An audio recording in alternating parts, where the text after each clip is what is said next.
Here,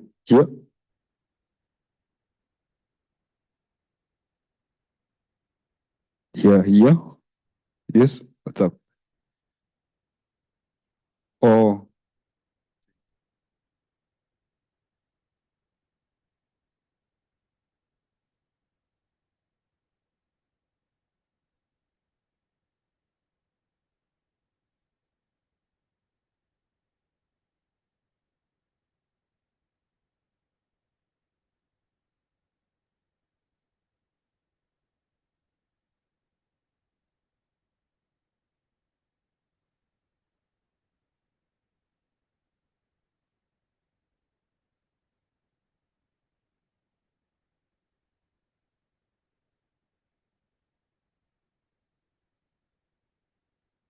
yeah.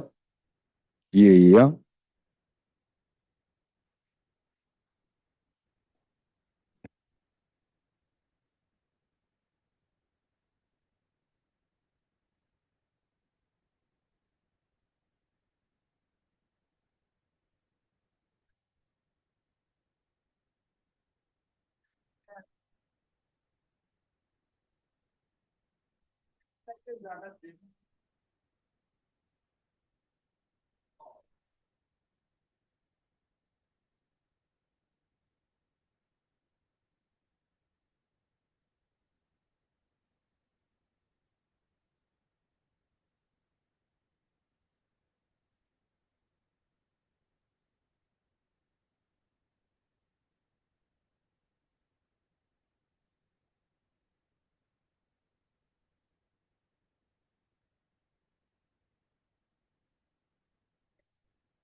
Shall we start? Yeah, please.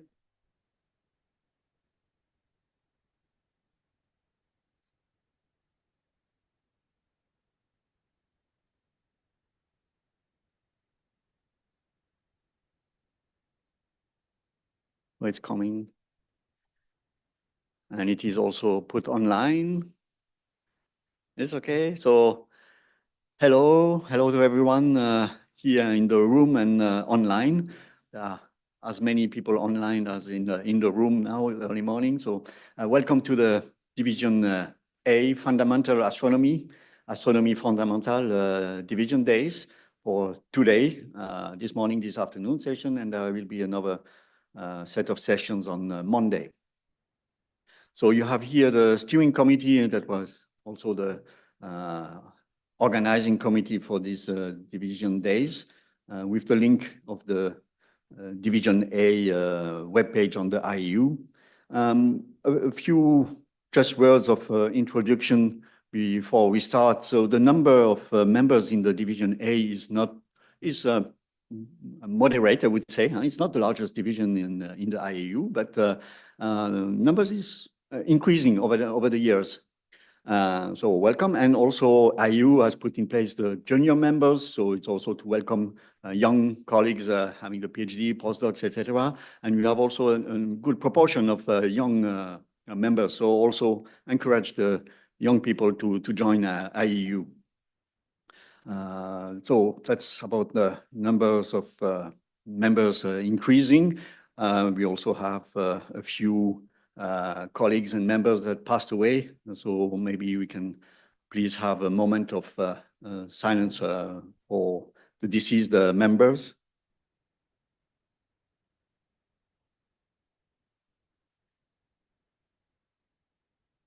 So thank you. And since last General Assembly, we have a few prizes. Some colleagues have some awards and prizes. And since last General Assembly, there was the one awarded to the Gaia collaboration in general by the AAS. That was the Berkeley Prize from AAS in last year. And about prizes, IAU has also put in place the PhD prizes. First note is that for Division A, over the years, since it has been stated, I think in 2018, we have very few candidates. So my message here on site, online, please forward the announcement, make it knowledgeable to all the PhDs, young doctors. I think it's on December that the call happens.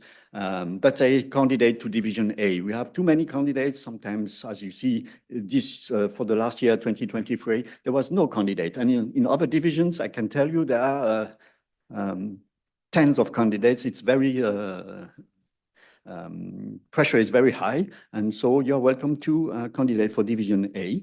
And in 2022, we had a winner that is here in the room, Irene de Blasi, that will present her work, and also a honorable mention for Howding, who is online, and he will also present just later his work. To remind also, in Division A, in Fundamental Astronomy Fundamental, we have a few commissions working on astrometry and rotation of the Earth, fundamental standards, interdivision commissions, celestial mechanics and dynamical astronomy with Division F, cross division, that is a bit similar to the interdivision, but even more fusion, again with Division F, that's solar system ephemeris. I put here the name of the vice president who will become the president very soon for the next 3 years. We also have a few working groups, and most of them, if not all, are functional working groups, so also with a lot of work over the years, and some others are non-functional. Again, some also are interdivision between Division A and F.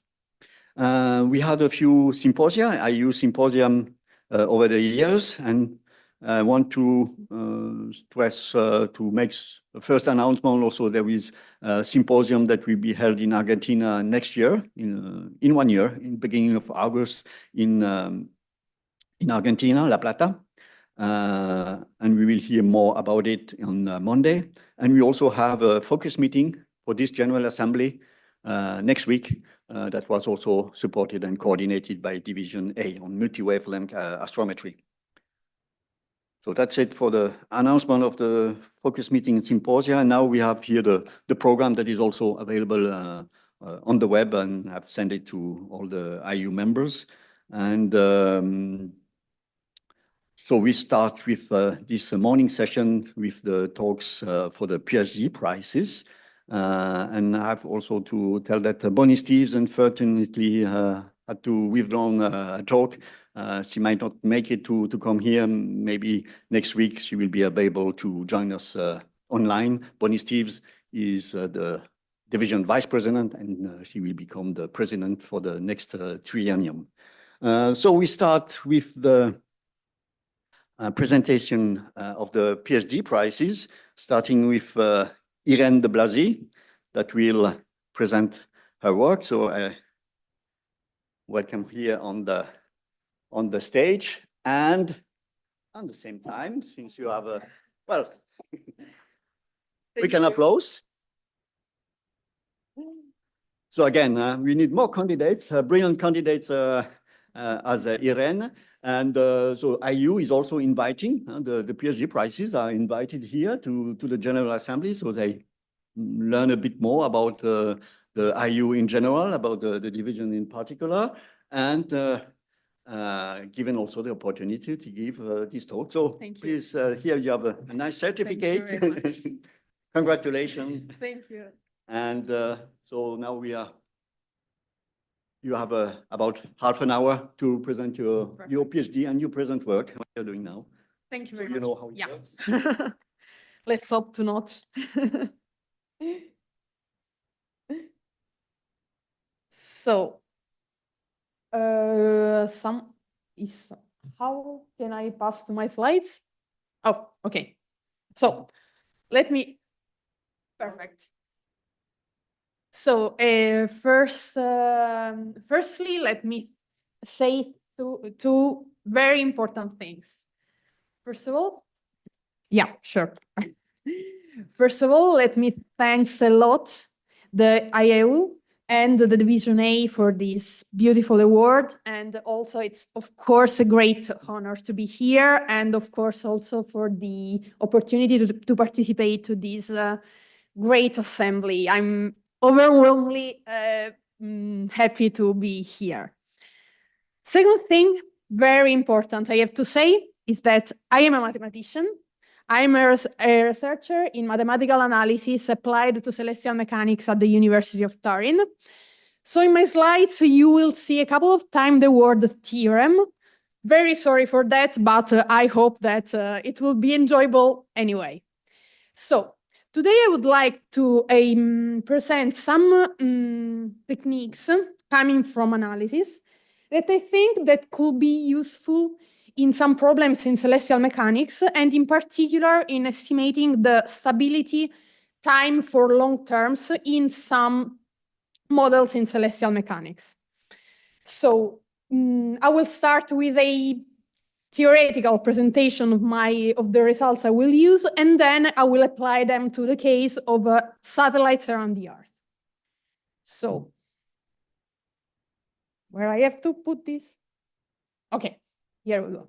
So, as anyone in this room knows, any phenomena involving celestial bodies, gravitational interactions, can be particularly complex and can be studied with many, many different methods, starting from, for example, direct observations. And I saw a lot of very beautiful seminars about this during this conference until now, but also, for example, with numerical integration, so numerical propagation of orbits along time with computers.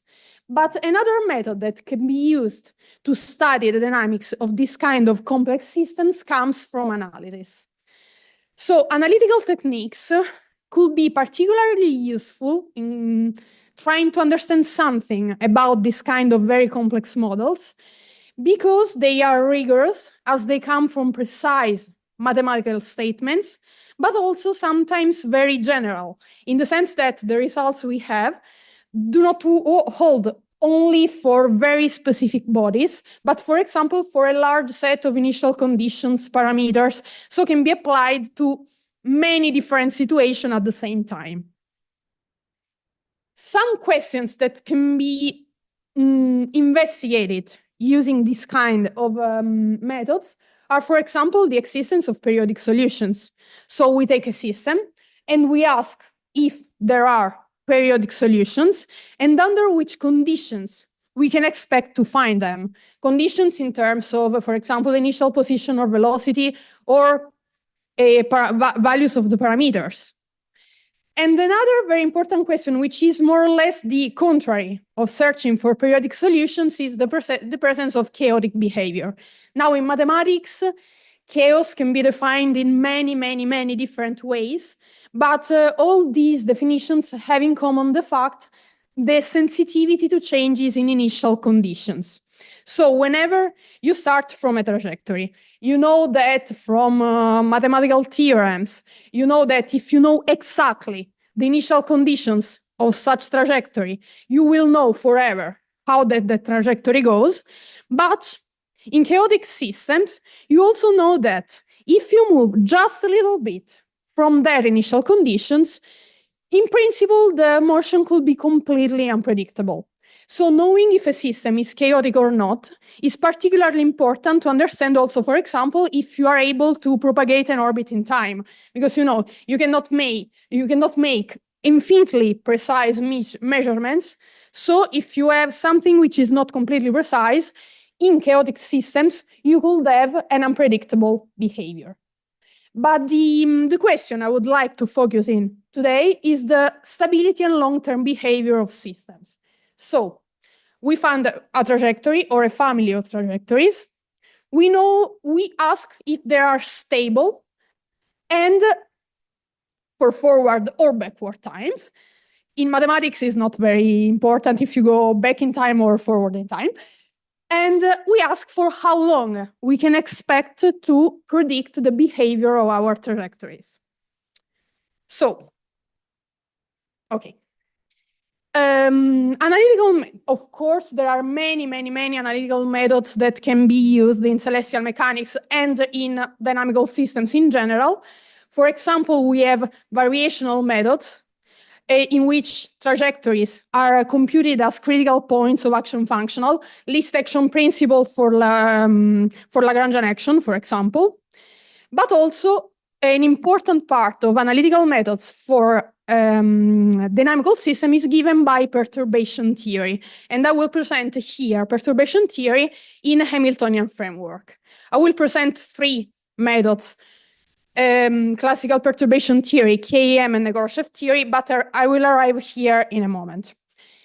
Another particular and particularly useful approach is given by the semi-analytical methods. Now, semi-analytical methods are essentially the use of precise mathematical statements on Hamiltonians or functions or equations computed numerically.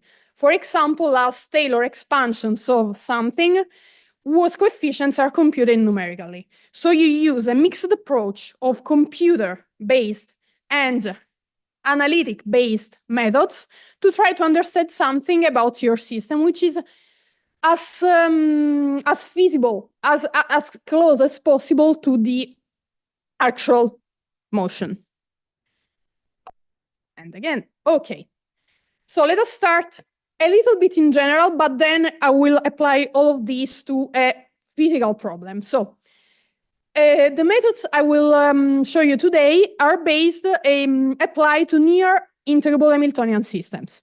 So start by taking an Hamiltonian function in action angle variables with n degrees of freedom. The angles represent basically the positions, and the actions are the conjugated action to our positions, so the momenta, basically. And suppose that you start from an Hamiltonian H0, which depends only on the actions. From Hamilton equation of motion, we know that in this particular case, every action is a constant of the motion. So we have n constants of the motion for an n-dimensional system. So the system is completely integrable. We know exactly that the actions remain constant, and we can derive the exact equations for the angles. Now take another system and sum to H0 another function, f. A perturbation which depends on the actions and on the angles. The actions are not constant of the motion anymore, and our question is try to understand something of this particular kind of nearly integrable system for long periods of time. There is a quite nice review by Alessandra Celletti, which has been published last year, who listed 3 methods, which are the ones I told you before, for long-term estimates in quasi-integrable systems. So first of all, perturbation theory. Perturbation theory consists essentially in searching for a canonical change of coordinates to find a system which approximates more and more, better and better, our original system. So I will show you in a moment an example of this, but this leads to the computation of finite time stabilities. Then there's Nekoroshev theorem, which is a theorem published for the first time in the 70s by Nekoroshev, of course, that, again, in the context of quasi-integrable Hamiltonian systems, provides stability times which are exponentially long in the perturbation size. Again, I will explain in details what this means, but basically we have, again, finite time stability, but longer because it's exponential. Third result, KAM theory, by the names of Kolmogorov, Arnold, and Moser, monsters in the dynamical system theory, that claims the existence of invariant tori for small perturbations. So when our function f is very small. In low-dimensional spaces, this means that basically we find a containment for our dynamics in the phase space. So in this case, we talk about infinite time stability. Of course, there are already some application to actual models of these techniques. For example, perturbation theory led in the 19th century to the discovery of Neptune by observing the perturbations to the motion of Uranus. And so given the hypothesis of the presence of an outer body, but for example, it has been extremely useful also to compute the ephemeris for the lunar motion. In more recent times, it has been used to the satellite dynamics or to find the low-cost interplanetary trajectories. As for Nekrashev theorem, it has been used in the context of three-body problem: Jupiter, Sun, and an asteroid, the satellite motion around the Earth, or the asteroidal motion. KAM theorem, again in the context of three-body problem, but also the spin-orbit problem, planetary problem, but the importance of KAM theory is that it can be applied also to dissipative systems, so systems which are not conservative. Let us pass to a practical example. So take a satellite, let it move around the Earth. Of course, already, again, anyone in this room knows that the motion of a satellite around the Earth is extremely complex. It is, of course, influenced by the gravitational attraction of the Earth that at these distances cannot be considered spherical, but also to the attraction of the outer bodies. In my case, I will take only the Sun and the Moon, but also other non-gravitational factors, as the solar radiation pressure, for example, or the atmospheric drag. Now, knowing the orbital stability of a satellite around the Earth, it is very important to predict their long-term behavior. And this is important, for example, to try to avoid collisions, or for example, to estimate the orbital lifetime of the satellites we put around the Earth. And of course, this is particularly important when applied to space debris. For example, this type of analysis could be used, hopefully, to find some kind of graveyard orbit to put our debris there and make them stay there forever. Hopefully forever, or for long times at least. Okay, so the John unisolar model I take into consideration is this. We put ourselves in an Earth-centered synodic reference frame. Then we consider three fundamental gravitational factors. First of all, the geopotential of the Earth by considering the oblateness of our planet. So considering the geopotential up to the so-called J2 term, you can see it. Oh, sorry. You can see it here.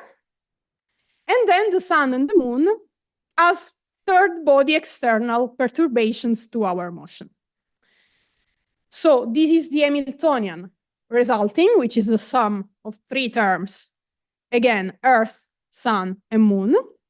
And the point is that, of course, we can pass from Cartesian to orbital elements, to Cartesian coordinates to orbital elements, say major axis, eccentricity, inclination, mean anomaly, argument of the perigee, and argument of the ascending node for both the satellite and solar and lunar motion.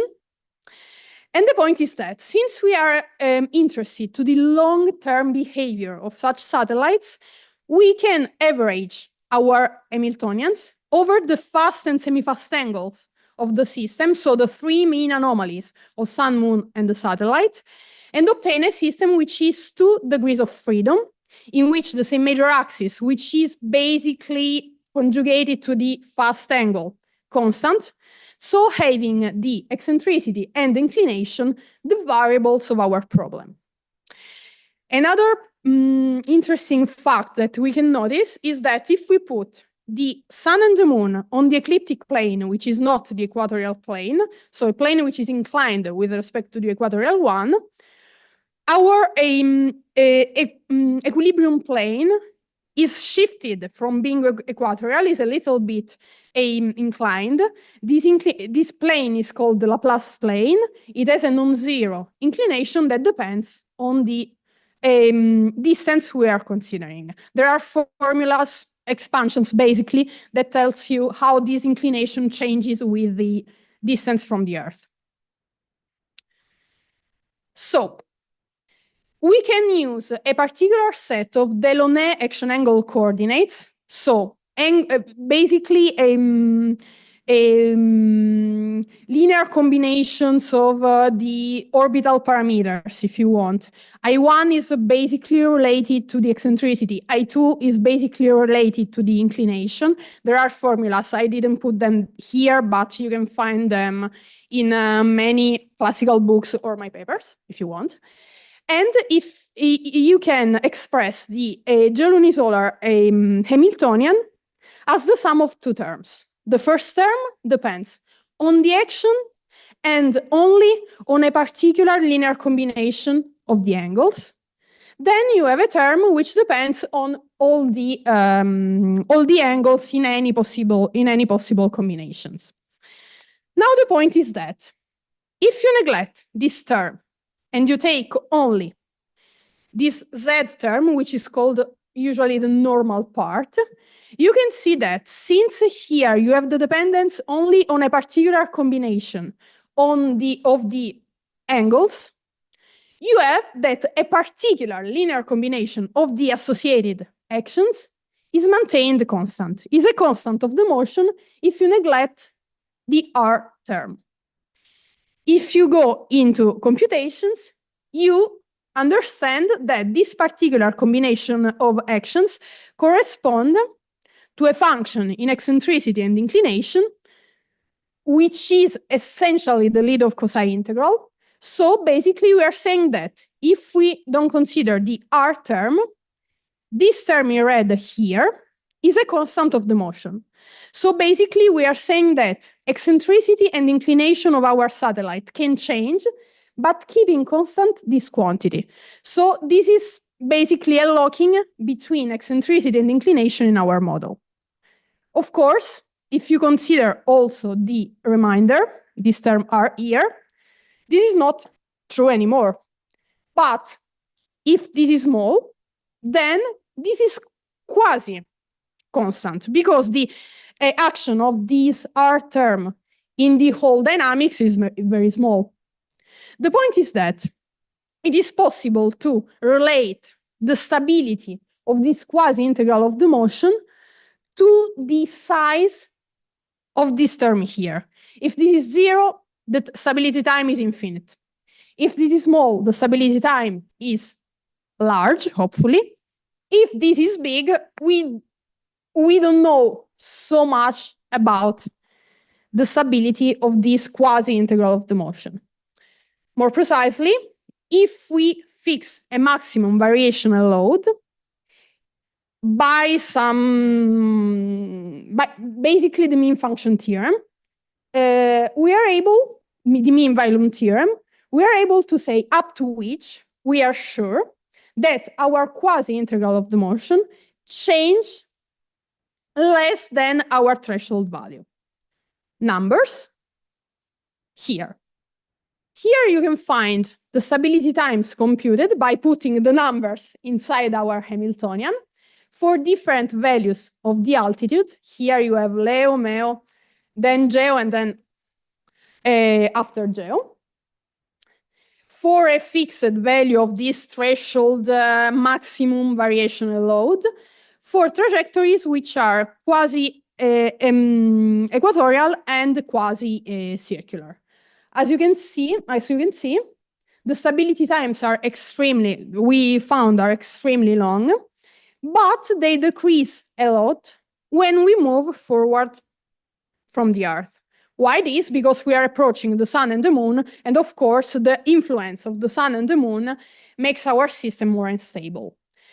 The fact that these stability times are so long depends also on the fact that we are considering a secular model. A secular model, so it's average, so it's a little bit more stable in forward times.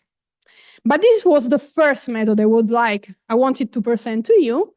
This is the second method, and this is the only theorem you will see in my slides, I promise. So this is a theorem, as already said, that has been published for the first time by Negoroshev in 77, but I will present here in the form of Poschel of 93.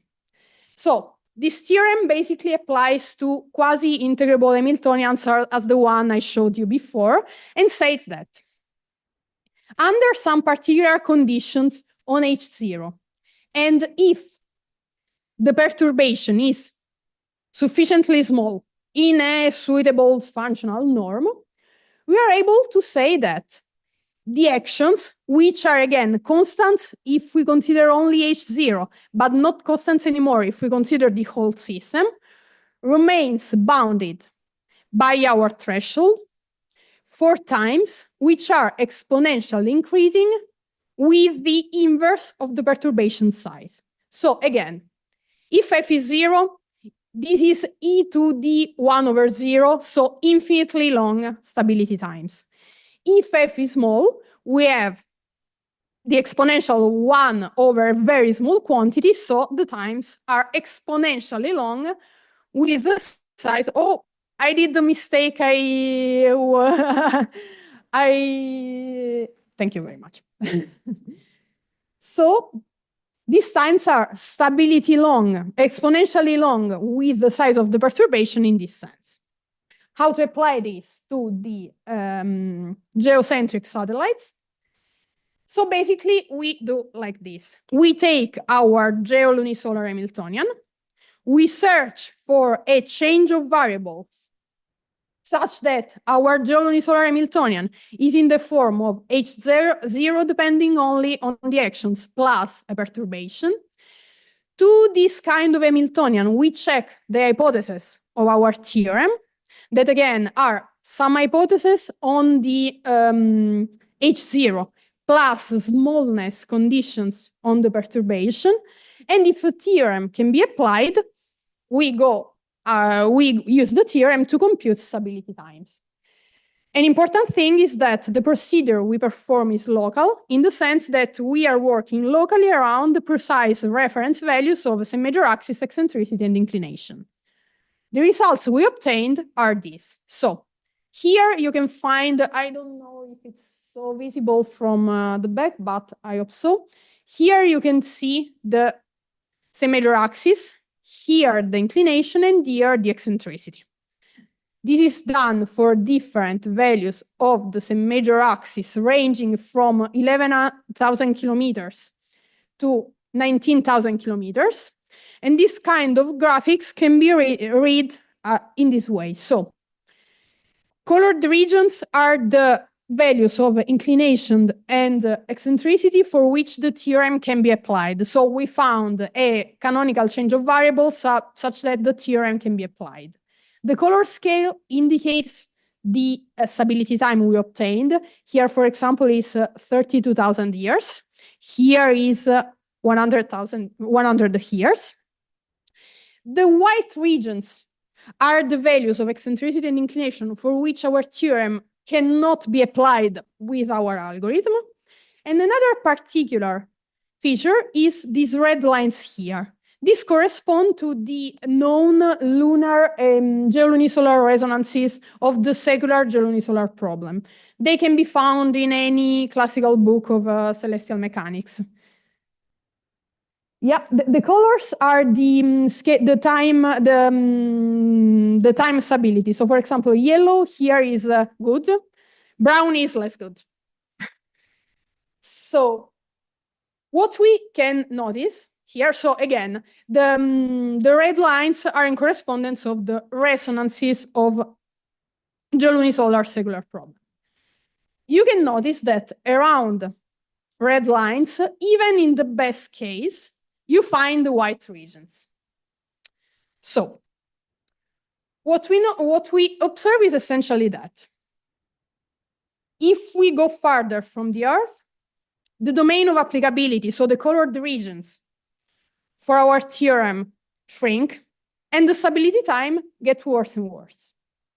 We can it is possible to show heuristically that it depends on the algorithm we used to find the canonical change of variables we needed for the theorem to be applied.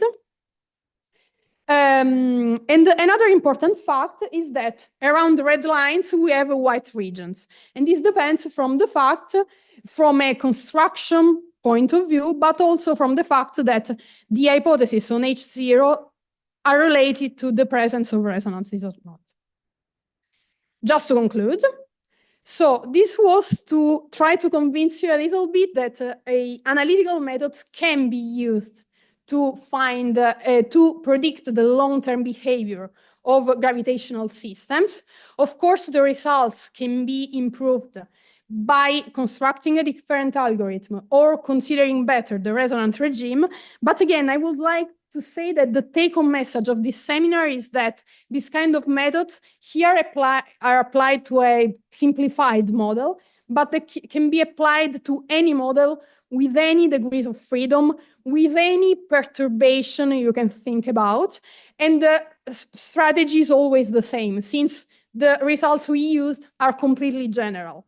So I encourage you to try to apply this kind of models to your systems to understand something general about the stability behavior for a long period of times in other kind of systems.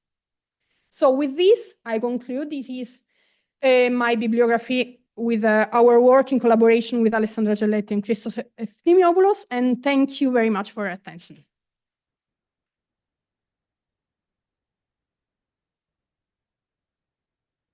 Oh, thank you. Thank you. Yep. Well, in time and time for questions. Oops. So thank you again for reminding the necessity also to look for general analytical solution. Questions? I have maybe a question then. Please. Or at least in your PhD, you applied these approaches to several topics. There was one on the satellites around the Earth, and the other one are for galactic billiards and elliptic galaxy. Maybe can you tell us a bit more about the galactic billiard, some application? Sure. So of course, I had not so much time here, so I decided to go for galactic for satellites motion.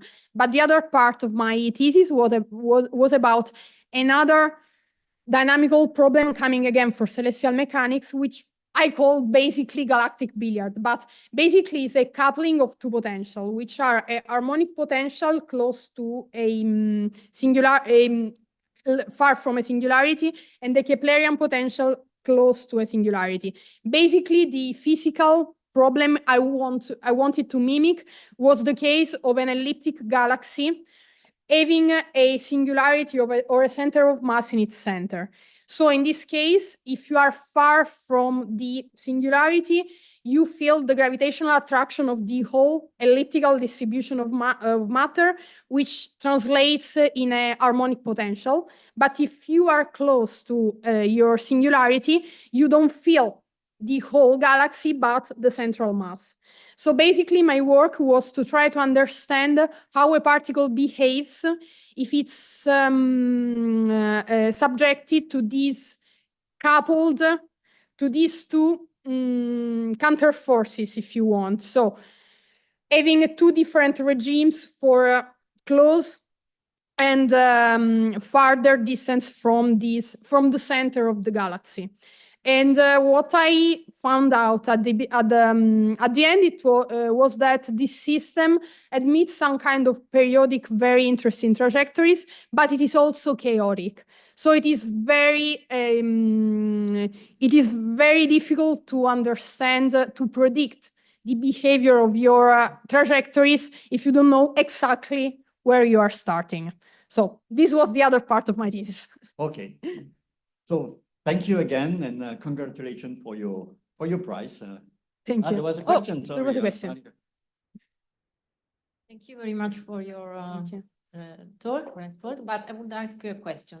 Since the IAU reference system are based on solution Einstein equations, so it's very fundamental. Have you taken into account the idea to how to match your what you are doing with your resolution based on general relativity for the local and global local reference system? Can you repeat? Sorry. Okay, since the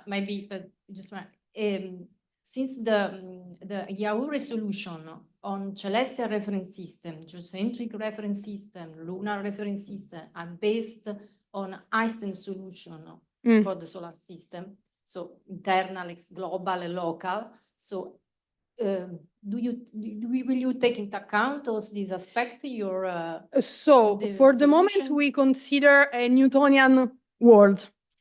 But I would like to say one thing, and this. So if we go back and back and back, okay, no, okay, we cannot. But in the initial Hamiltonian I put on the slides, you see that, for example, the Hamiltonians in the lunar and solar part depend on the relative motion of solar or of the sun and the moon with respect to the satellite, or the Earth, if you want. Again, since these kind of methods are completely general, you can think to put in that equation basically whichever equation you want.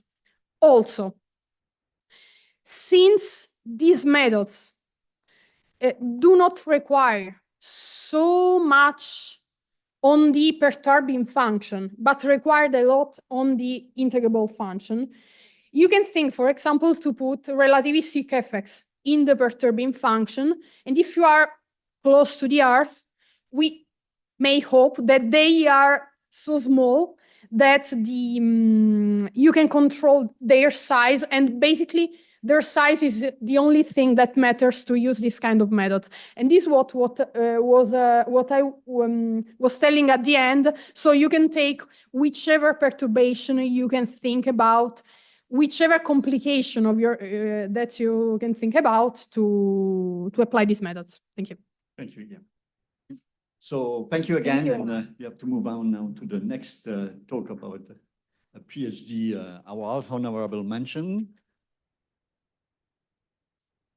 So this is an online talk by Hao Ding. Hello, Hao Ding. Can you hear me?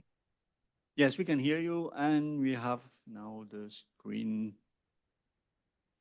Okay, See your just screen. Can you put it shift to in the- presenter mode, and it will Yep. be fine. Okay, thank you. okay. Yeah. Good morning to Cape Town, and yeah. Thanks for the opportunity to present some of my work for my PhD and the following career stage. So yeah. So my PhD is about doing some precise astrometry of neutron stars and use them as physical laboratories. So the neutron stars include four kinds of which include millisecond pulsar, which are the focus of this work. But the method I use for my PhD is mainly differential VLBI astrometry. So yeah, after my PhD, it's almost 2 years since October. So I have lots of progress on all the almost all the directions listed here. Yeah, but in this talk, I'll talk about millisecond pulsar. So the outline of this talk is mainly first I'll introduce what they are and why they're important, and then I'll go on highlighting two scientific prospects.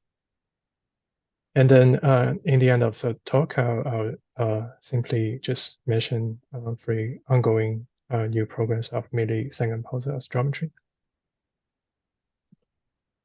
So yeah, the talk is quite compact.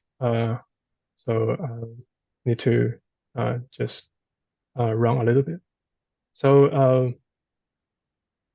so normally if we look at neutron star, we talk about this spin period derivative diagram, and neutron star goes very fast rotating, but have a quite stable rotations.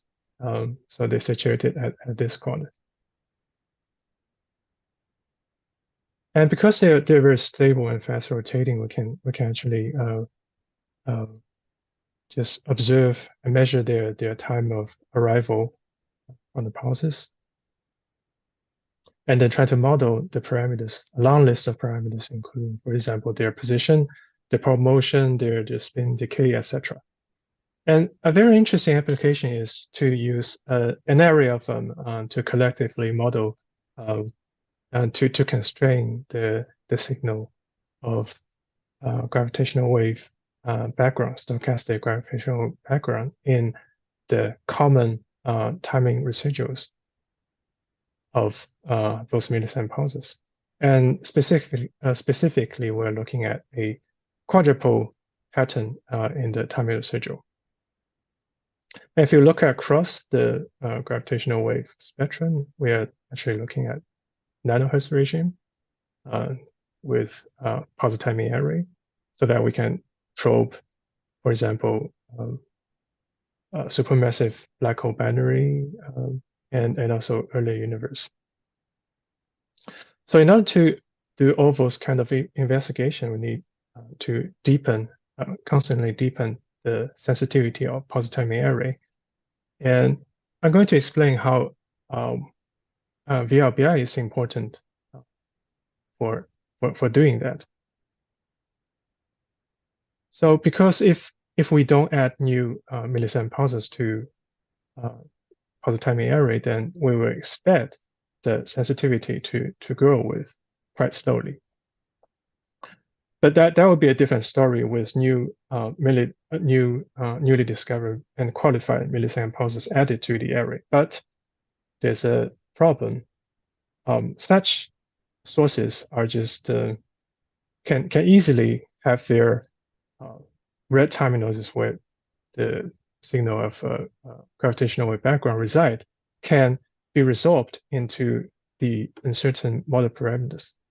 And this unwanted absorption can be mitigated by incorporating VLBI astrometric results. And it has been shown with simulation that the gravitational background signature can be improved, can be enhanced by a factor of 20 or even more for those kind of short lead time millisecond pulses. But even say for the longest time millisecond pulses, we sometimes can see those inconsistent positions or probe motions simply based on different timing models. So we know, so the way to incorporate VLBI astrometric results into time analysis can be divided into two parts. The first part is probe motion and parallax, and the second part is position. Because I'll talk about position, but mostly we commonly believe that probe motion and parallax can be directly incorporated into time analysis. Although there's some catch I'm going to touch upon later.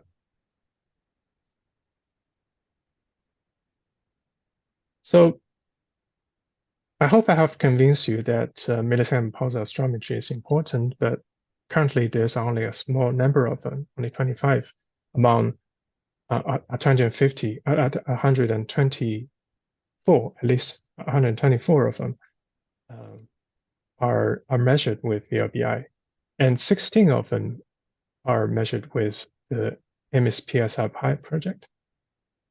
And this project used VLBA and carried out at 1.5 gigahertz. The observation was led by Adam Della, and it used the in-beam astrometry with close reference sources are systematically searched and used as reference sources. I'm going to talk more about in-beam astrometry and other strategy later. And among 18 millisecond pulses observed, 15 of them already have significant parallax, which is reported in Ding de la Tao 2023. And this paper is the most important paper of my PhD thesis.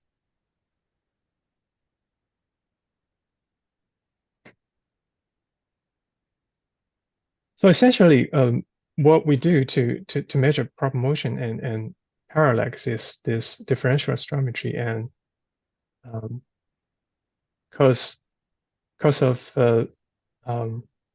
we like to use a bright reference source is closest to the target to measure the relative position between them on the sky and just to monitor the position evolution. But even if the reference source is very close to the target, in the direction of the target, the delay time is still different from the direction of from the delay time of the direction of the reference sources, and that is what we know as the propagation related due to ionosphere at the airband mostly. And that's the dominating error source of positional error for the millisecond pulsar astrometry. In order to reduce this systematic error, different strategies have been used, including this in-beam astrometry that use very close reference sources to as reference sources, and there's systematic way to search for them.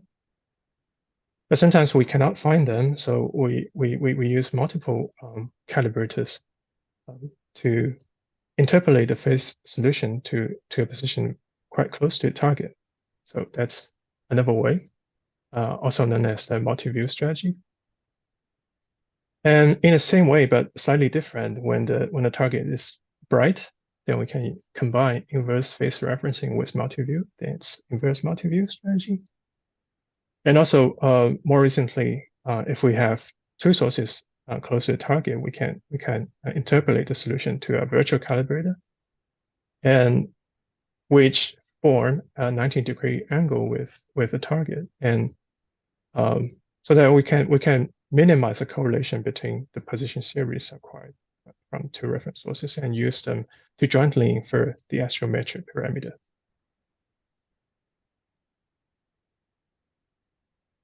So the second part I'd like to talk is how to incorporate position. The difficulty of incorporating position to time analysis is simply because they're based on two different reference systems.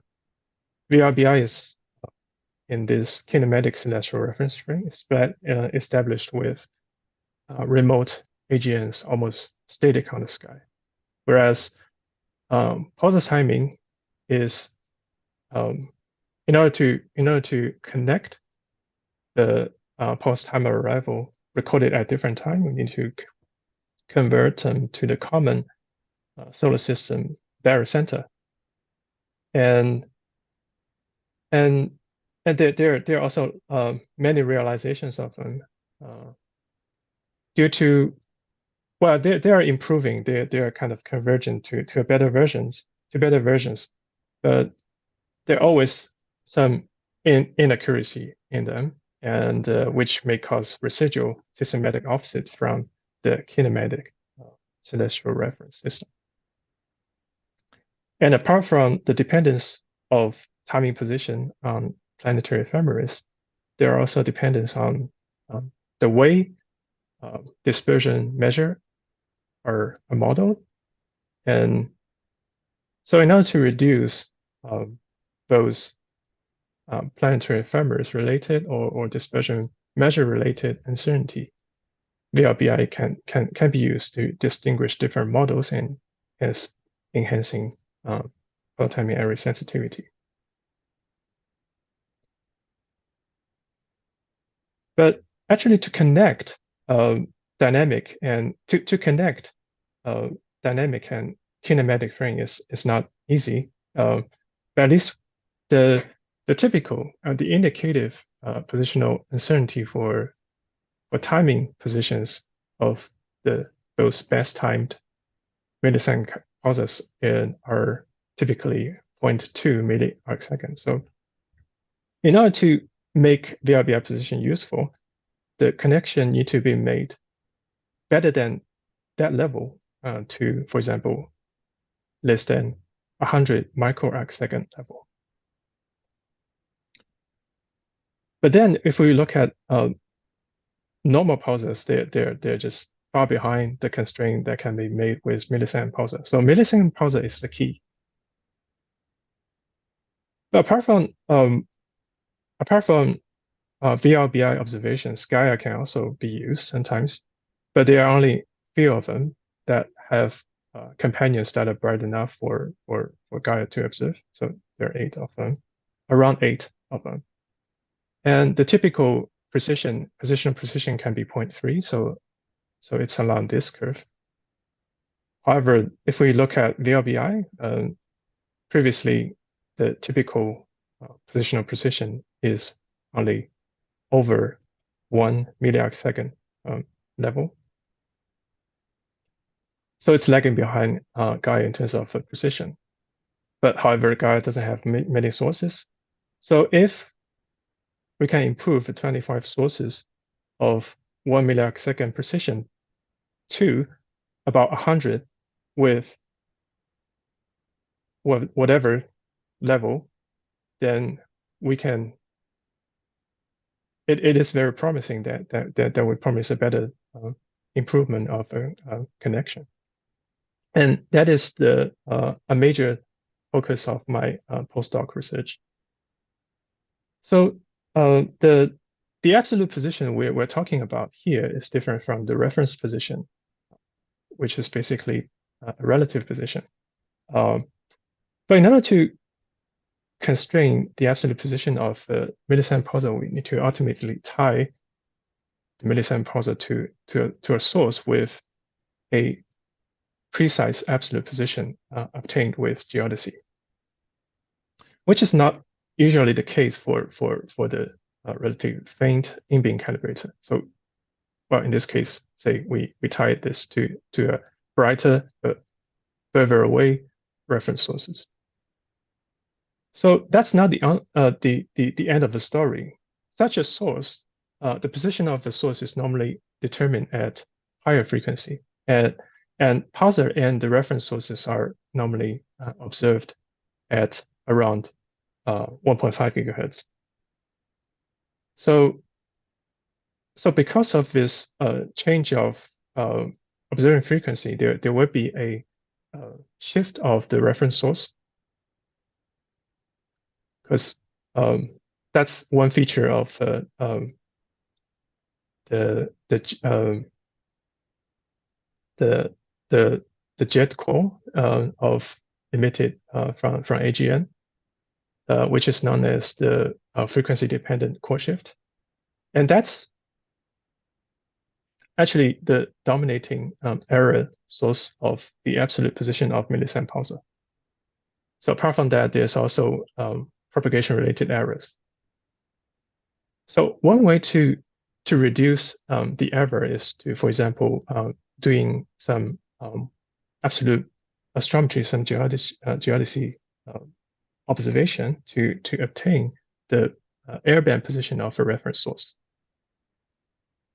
But because typically we're looking at 0.1 milliarcsecond absolute position precision at say SX band. So at airband, we expect the precision to become lower to, for example, 0.5 milliarcsecond, which will be the typical value we're looking at.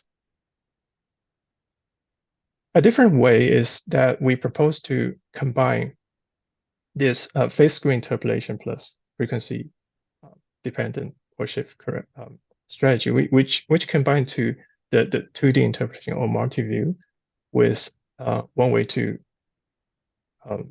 pioneered by Wojcik et al. 2018 to use multi-wavelength observation of multiple AGNs to derive their core shifts, and it can be shortly called pinpoint strategy. And recently we just constrain for the first time the position of a millisecond pulsars down to the 0.2 level, which is a improvement by a factor of 5. So in this case, we're not looking at this curve anymore. We're looking at this curve, or even better. So say if we have 50 millisecond pulses with 0.3 milliarcsecond absolute position precision, then we're looking at promises 100 microsecond level connection. But actually, if we have 100 with 0.2, we promise better connection. So that's not where pinpoint strategy stop, because we measure a lot of core shift on the side, so you can somehow facilitate the establishment of multi-wavelength celestial reference frame, which is the main topic for Division A, I believe, and also it can, with multi-epoch pinpoint observation, it can mitigate the impact of structural evolution of reference sources. So essentially make proper motion and parallax measurements more reliable. And also it can be used to identify based on position-based associations, the origin of those unknown faint steep spectrum sources observed at lower than 2 gigahertz, including most fast rate bursts, say. Okay, that's the first part of the science cases. So I'm quickly move on to the second one, which is to probe millisecond pulsar formation channels with VLBR. So the canonical formation theory of millisecond pulsars is at some stage they start to form a X-ray binary system with a donor star, and they accrete from the donor star. During the accretion, the orbital angular momentum is transferred to the spin of a neutron star. So it is spun up. So because of the need of forming this compact binary, the natal kick the neutron star receive at its burst cannot be very large. Otherwise, it's just disbanded from the system, or just form a system with a wide orbit. So we expect the peculiar velocity of millisecond pulsar systems to be smaller than normal pulsars, and that's exactly what previous astrometric study of millisecond pulsars found. They consistently find that millisecond pulsars have tangential tangential peculiar velocity of around 100 kilometer per second, which is much lower than normal pulsars. However, there are two myths around millisecond pulsar kinematics. One is at the inside global cluster, known as global cluster retention problem, because global cluster typically have a quite small escape velocity, around 50 kilometers per second. However, if we believe Hobbs et al. And Gonzalez et al. Is true, then global cluster cannot retain many of them. But that's exactly the opposite from observation, because scientists have found lots of more than expected millisecond pulsars inside global cluster. The other indication is from the center of our galaxy. It's known as the so people find excess gamma ray emission from the center of a galaxy, which is also known as Fermi axis. So different theories have been proposed, including exotic causes like dark matter annihilation, or just they're caused by undercounted millisecond pulsars with very small, tiny peculiar velocity. And quite recently, simulations have already shown that another alternative formation channel of millisecond pulsars, known as accretion-induced collapse, can actually produce this kind of millisecond pulsars with very small peculiar velocity, and also reproduce the signature of the gamma ray axis at the galactic center. So what is the truth? So in order to investigate this, we need actually to revisit the kinematics of Melis-Sam pulses, but at higher precision. But in this case, distance is the bottleneck because probe motion can be constrained to much better level. And typically, if we just resort to dispersion measure-based distance, then we're typically looking at a fractional uncertainty of around 25%. But on the other hand, if we can measure model independent parallax, they can be a prime way to get very precise distance determination. And that's what we do with our MSPSFI project. And we got this multimodal looking distribution with only 15 sources. But I don't, but according to my simulation, if we have 50 of them, then we can say quite surely that whether that multimodality is true or not. So that's quite interesting. And I like to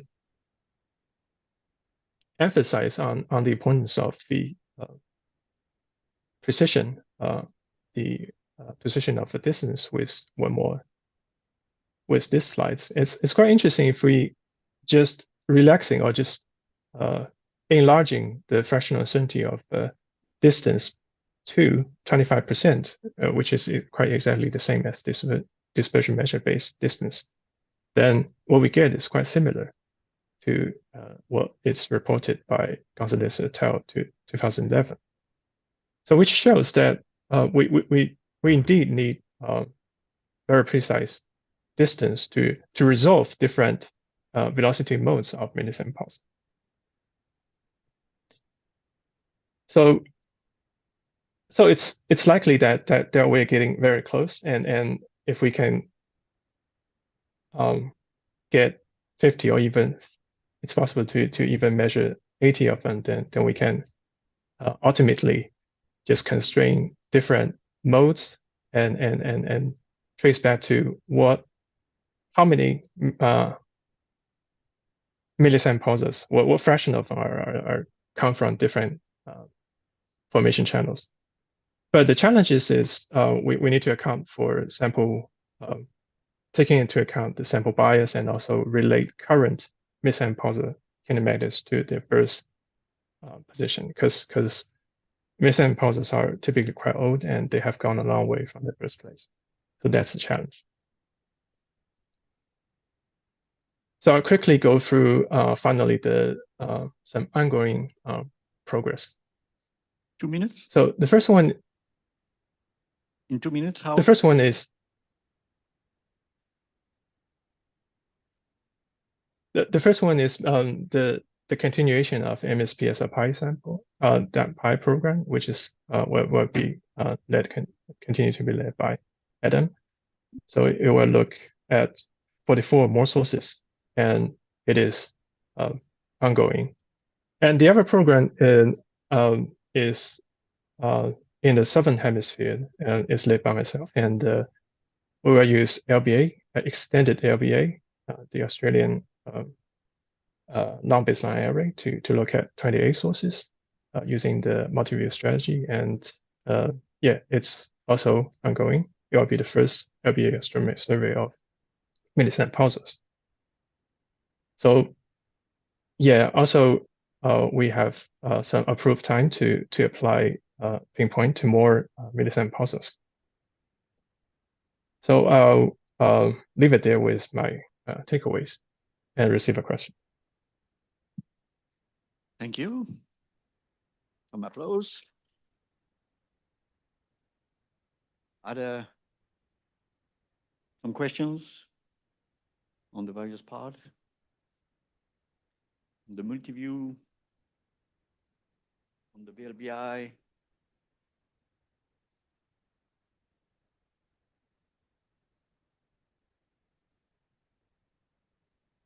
No question on astrometry. And You were mentioning, maybe I have a question mentioning the link between the reference frames,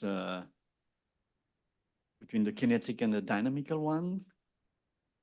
Can you tell us a bit more about that and what is the precision you can achieve from Yeah. those, or what are all the errors to take into account?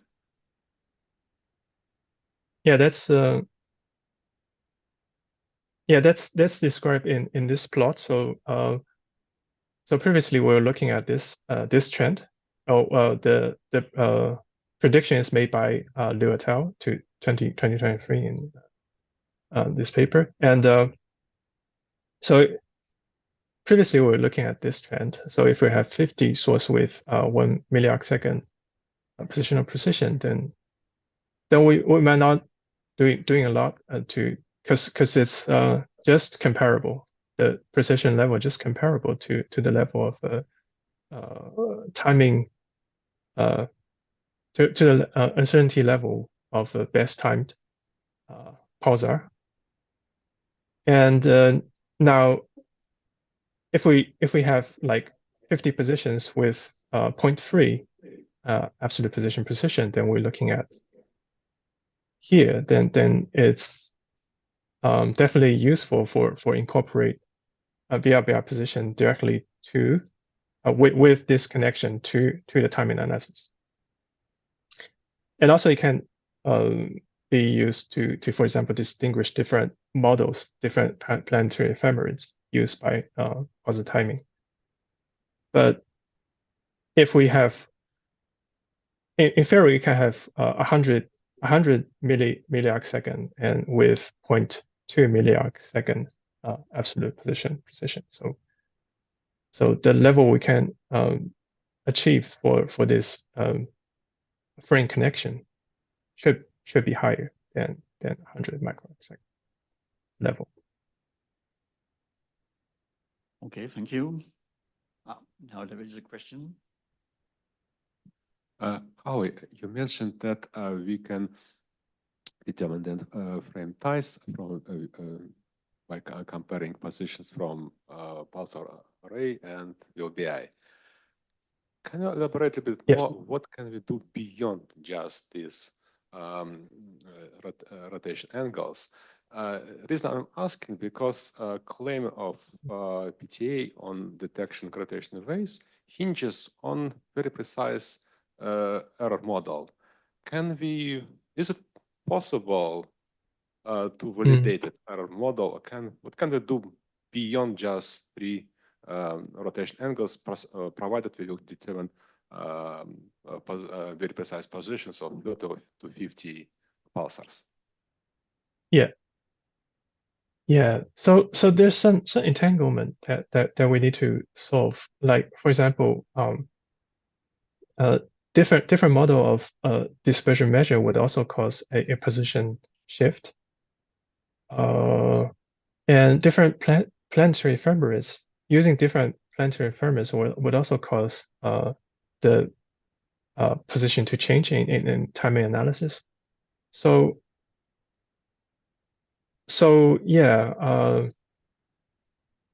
I'm trying to just not being too speculative about what we can do, given that there's a lot of uncertainty in timing model that we like to distinguish between. I mean, there's a lot of say model parameters in this comparison. So at current stage, yeah, I'm just looking at distinguishing between different models. Yeah. But yeah, okay. I agree. We might be able to do more with that. Okay, I think we thank you again, Howie, and we have to move on. So congratulations for your honorable mention. Thank you. And please stay online. Then the next talk is also online.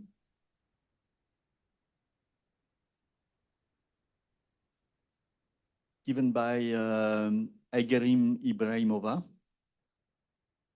So now we go to the session on celestial mechanics and dynamical astronomy with a regular contribution.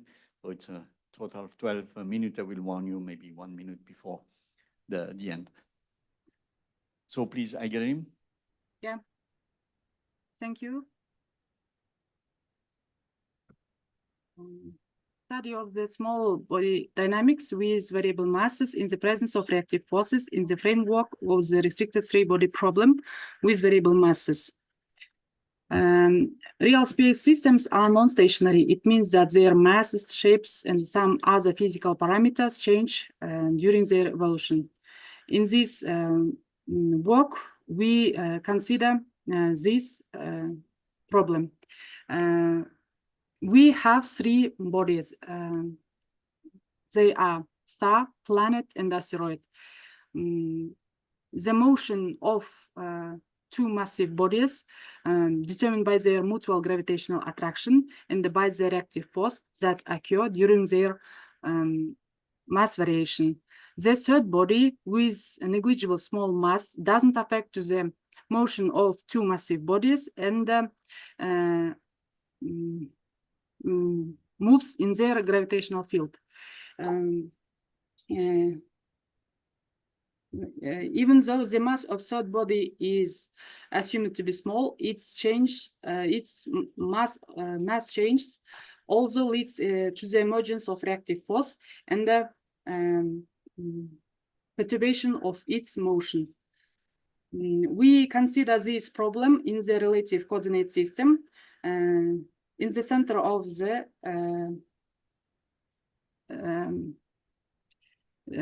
aim of this work to derive differential equations that determine the secular perturbations of these elements of these bodies, planet and the asteroid. Here given motion equations of these bodies, planet and asteroid. Here, F1 and the F2 are the forces that expressed by this formula. We add these terms to make these equations integrable in the case when F1 and the F2 are equal to 0. In this case, we get equations that independent each other, and each of them has an exact solution that describes a periodic motion along a quasi-conical section. And the solution of these equations have following form. By using perturbation theory, we get differential equations of perturbed motion. In these equations, Fr, F tau, and the Fn are the radial, transversal, and the normal directions of the force F1 and the F2. In these equations, Qr, Q tau, Qn are the reactive force acting on the asteroid. Since we are interested in the behavior of the orbital elements for a long time interval, we can express the right side of the orbital elements by the averaged expressions. And as a result, we get evolution equations of the planet and the asteroid. We apply obtained equations to the concrete system. This system consists of Sun, Jupiter, and the asteroid Ryugu. For calculation, we need initial values. They are here given. We consider three cases. First of them is constant mass. Here, mass of all bodies are constant, and we study in the time interval 1 million years. In the first case, the orbital parameters of Jupiter are constant, and eccentricity and inclination of asteroid are periodically function, and longitude of ascending node is increasing function, and the argument of percenta is increasing function. Second case is isotropic case. In this case, mass of star varies isotropically, and the mass of Jupiter and asteroid are constant. Here,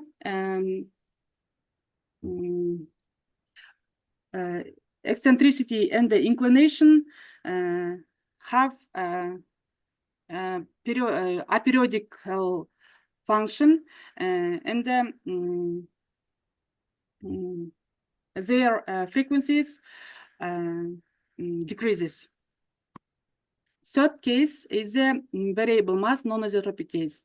In this case, mass of star sun is non-isotropic, varies, and the asteroid varies non-isotropically. Mass of Jupiter is constant. In this case, varies only 7 major axes of 2 bodies. All other orbital parameters matches to the with isotropic case. Here we compare all these cases, and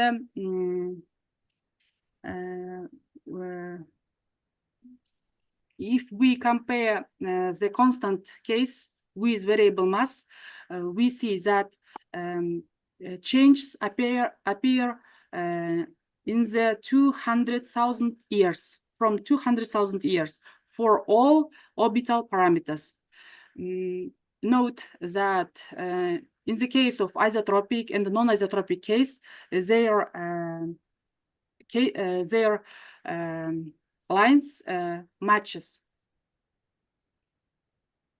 Conclusion: we study restricted three-body problem with variable mass, and by using perturbation theory, we derive differential equations of perturbed motions. In the case of small eccentricities and inclinations, we get secular evolutions. The last one is the obtained equations were applied to the system of Sun, Jupiter, and asteroid Ryugu. That's all. Thanks for your attention. Thank you. Other questions? Yeah, we started with perturbing theory. Hi, thank you very much for your talk. I have a question for you. And did you take into consideration or plan to take into consideration systems like stars binary systems in which there's an exchange of mass between the two stars? So it's not a restricted three-body problem, but it's a two-body problem with variable masses. Do you think that something in your approach can be used in this case? Thank you very much for your question. Yes, we are planning to apply our model to the binary star. That's all. But we didn't it yet. But we are planning. Other questions?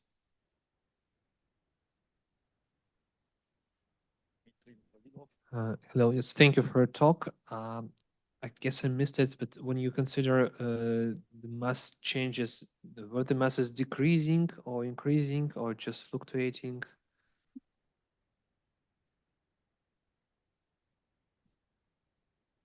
In this case, in all these cases, in isotropic case and the non-isotropic case, masses decreases.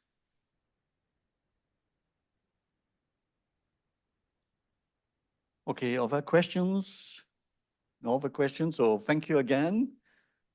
Thank you for very your much. talk. And maybe before we all leave for the lunch and session today. Let me remind you that today is holiday here in Republic of South Africa. It's the Women's Day, and there is also a Woman in Astronomy lunch at 12 somewhere here in the venue. I don't remember exactly where. Also, I forgot to say we have several commissions, and you are welcome to join the commission. Just send a message to the IAU Secretariat. You join the division, but you can also join commission of interest. And the last question I have also is we are missing the talk of Zolile Mguda. So we know he's here. If you see him or if he hears the message, Mguda, for the talk this afternoon, we are missing your talk to put on the repository. Okay, that's all for this morning. Thanks again to all the speakers and the PhD prizes, and see you this afternoon at 1:30.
Hello. Okay, it's already 1:30. Please be seated. And then we can start with our first afternoon session. Let's get to it. The first talk is an invited talk by Pascal Panuzzo. And please talk about black holes and Gaia.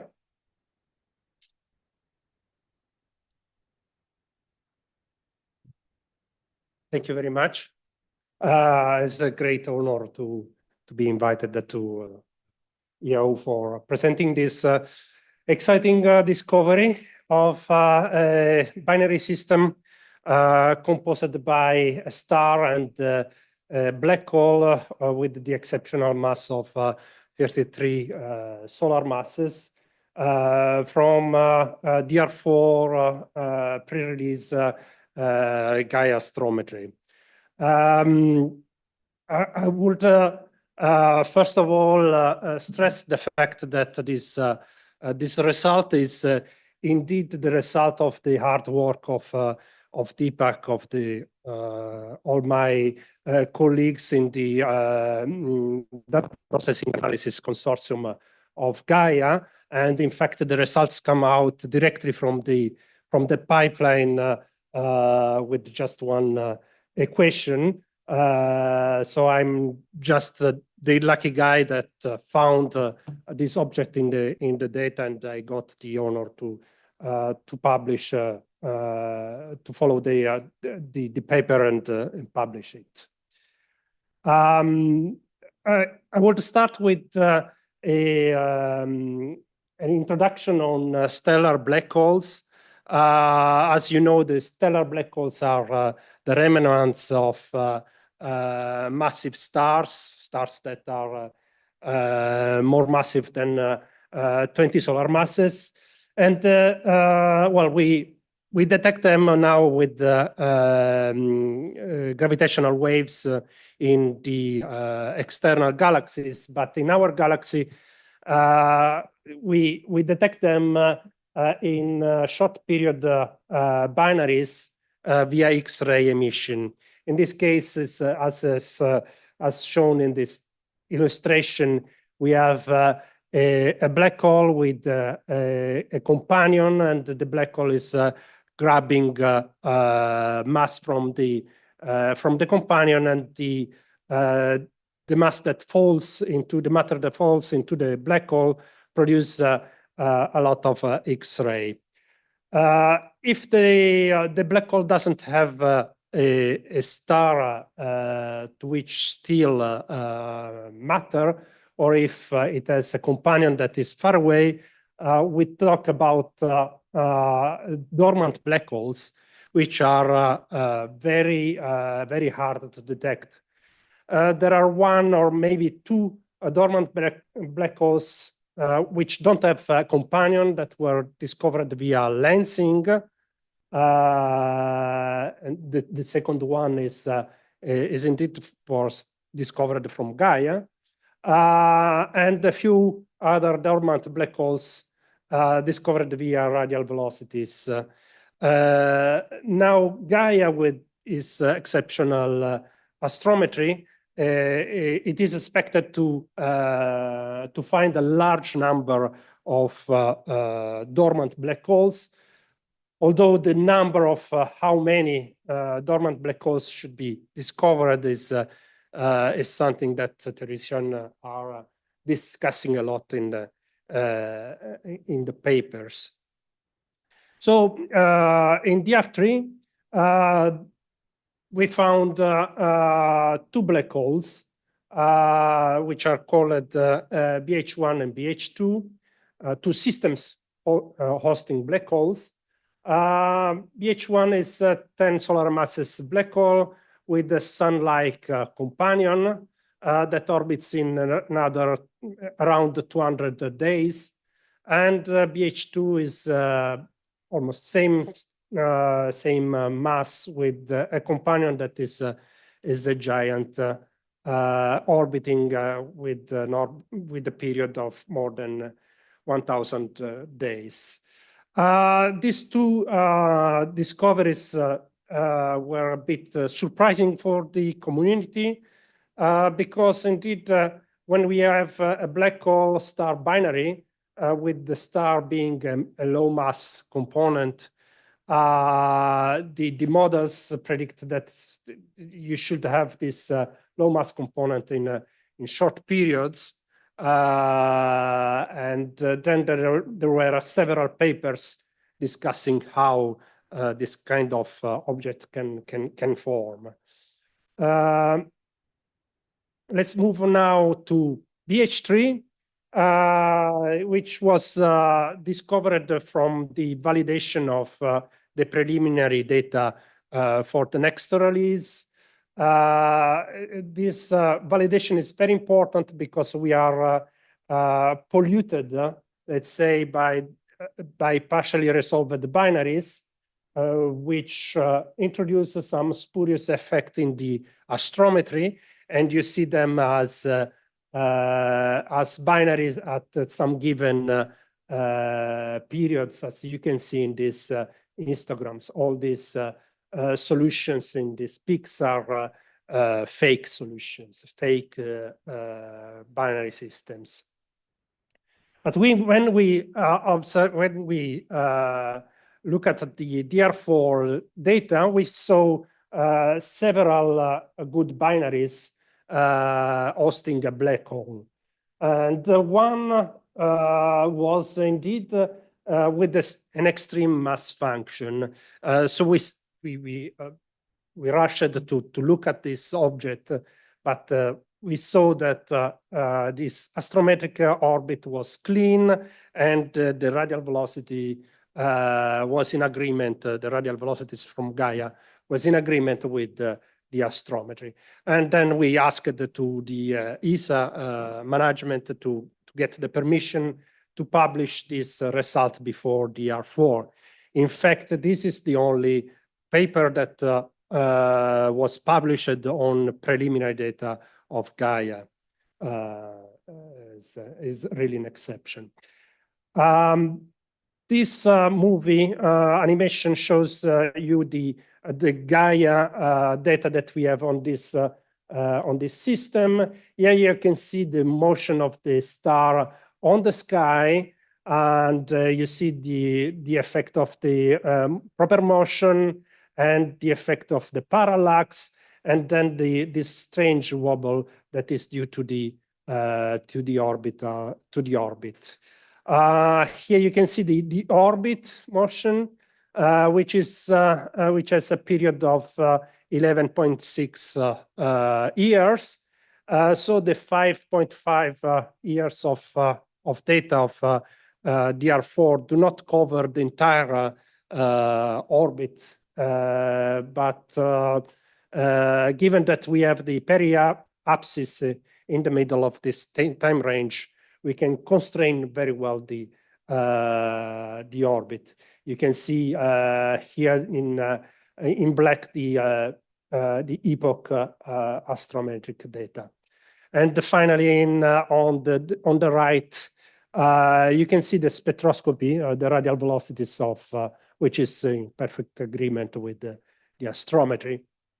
So a period of 11.6 year, a semi-major axis of 16 astronomical units. You use Kepler law, and you get a mass of 31 solar masses as minimum mass for this black hole.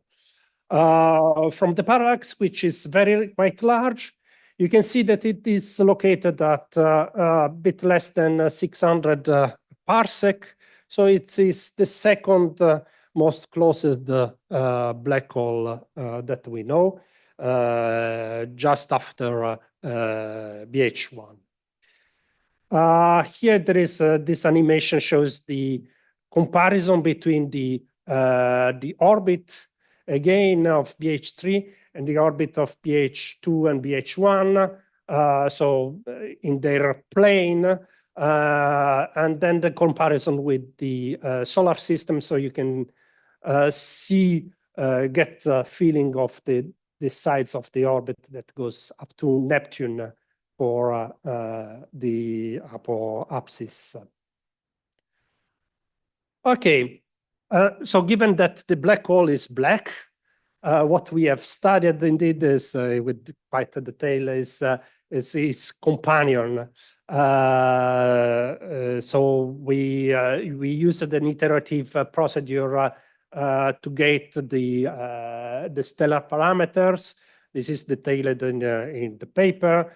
I can summarize that the temperature that we get for the star is 500 Kelvin less than our sun, and a radius of almost 5 solar radius.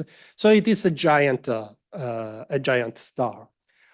Here you can see in red the XP Gaia spectrum, and in black is the modeled spectrum. So you can see that it matches perfectly.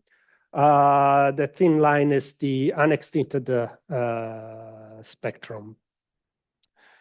When you compare to the color and magnitude to the isochrones, you can see that this star is an old star with an age of larger than 12 gigayear that is climbing the RGB, the red giant branch, and it has a mass of 0.7 solar masses, so it's a bit smaller than our sun.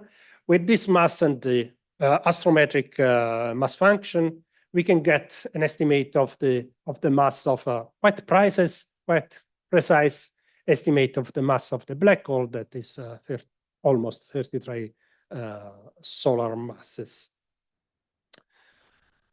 Well, we saw immediately with the RVS, Gaia RVS spectrum that the star was a very metal poor star, but we were quite lucky that the star was already observed with the UVS at VLT by an unrelated program. So we used this archive spectrum to get the metallicity and abundance of this star. So you can see directly from the magnesium triplet region that it is a very metal poor star. It is minus 2.6 in iron metallicity, alpha enhanced as usual for this kind of stars. Of course, it's an old star, so it doesn't show any stellar activity in H alpha, H beta, and the calcium lines. And to our surprise, it doesn't show any trace of carbon-13, which is a tracer of an enrichment from an evolving AGB, so the progenitor of the black hole. Neither the barium over iron ratio is nearly solar, so it doesn't show any enrichment. The europium is a bit enhanced, but indeed this enhancement is normal for this kind of star. It is not relevant at the end for this star. Back to the black hole. Here I'm comparing the known black holes. In black, the black holes from X-ray binaries. In red, the two black holes, BH1, BH2, and now BH3. And in blue, those discovered from in spectroscopic binaries. And you can see that we have a sequence of black holes around, well, everything below 20 solar masses, and BH3, which is far out in both the mass and in the orbital period. Why this is important? well, maybe I can ask for having my name on the Guinness World Record book. But no, the important point is the link of this black hole with gravitational waves interferometers. So from the very first event of black hole merging events, we saw that we saw black holes with masses that are as high as even 100 solar masses. And this kind of black holes, we don't see them in our galaxy. Well, Gaia BH3 is the first one of this population here, which is, so this is the importance of this discovery. It is also strange that it is falling exactly at this peak in the distribution, which I will not speculate on why it is there. I will leave people and theoreticians to be amused by this coincidence. So why we have this population of high mass black holes? This is due to metallicity. So first of all, what the stellar evolution model says is that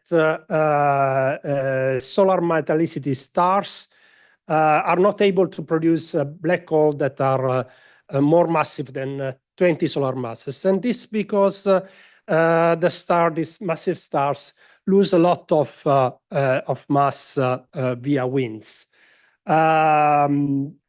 This was true also for all kinds of metallicities, but then in 2008, it was found that the recipe that stellar evolution models that we're using was not correct for low metallicity, and it was found that indeed low metallicity stars should produce high mass black holes. And indeed, the companion star of BH3 is a very metal poor star. So also the progenitor of this black hole was a metal poor star. And it is indeed the first observational evidence that indeed high mass black holes that we see with gravitational waves are produced by low metallicity stars.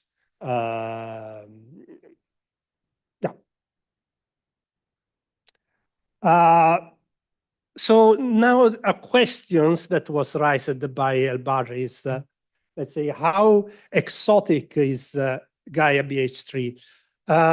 There is an article on an astronomy magazine for the public that says, well, this kind of black holes were expected by models, so why all this excitement about this discovery is not so really so interesting. What I don't agree. The point is that indeed the metal poor stars are really very rare. We know, I think, 1,000 very metal poor star in 1 kiloparsec. So these are really rare objects. So you can estimate, well, El-Badri done it, you can estimate that Gaia should find one of these black hole with a very metal poor star companion only every 1,000 or 10,000 black hole star binaries. Instead, we are finding it as the third black hole, not as the 1,000 black hole. And we think that we will never see with Gaia 10,000 black holes.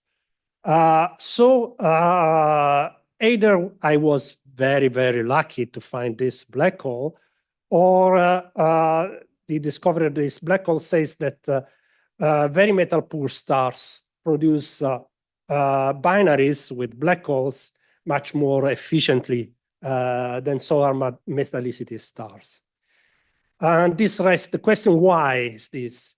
Is this due to the large mass loss in massive stellar solar metallicity stars, which will loosen the link, the gravitational link between the companion and the black hole?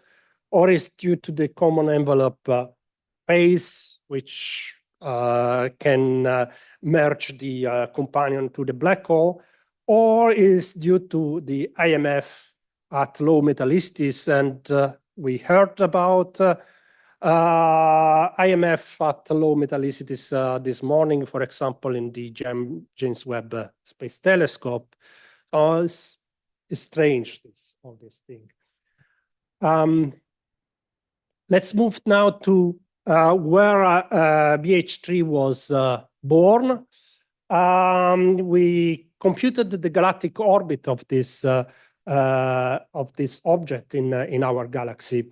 Here you can see the orbit seen face on or in the galactic plane, drawn with the galactic plane. In red, you have the sun that is circling in this direction, while in blue, in the other direction, counterclockwise, is BH3.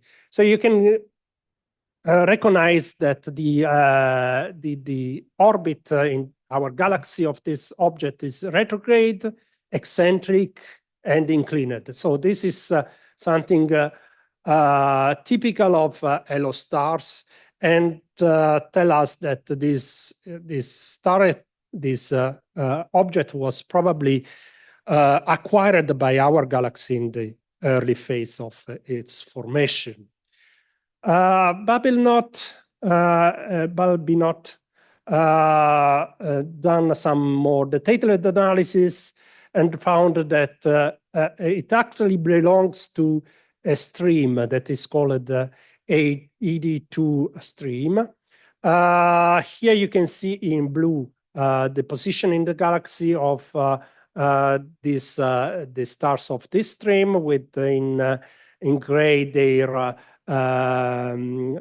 orbit, and just in the middle Gaia BH3. And these other diagrams, we have the momentum analysis, and with the Sequoia group is here, and the ED2 here with the BH3 exactly in the middle. Something more about this stream. It is a retrograde stream of very metal poor stars. All the stars have almost the same metallicity of BH3 with the small dispersion. And when you put the stars on a color magnitude diagram, you see the perfect sequence with BH3 exactly in the sequence. So there is no doubt that BH3 belongs to this stream. This stream originates from maybe a globular cluster that was accreted, and then now it is disrupted by our Milky Way. The fact that BH3 belongs to this stream gives us some interesting point. The fact that given that there is a small dispersion in the stream, the kick velocity at the black hole birth must have been small. This has an influence on the scenario of the formation of this system. There are two scenarios for the formation of Gaia black holes systems. One is the isolated binary evolution, and the other one, the dynamic interaction cluster in a cluster.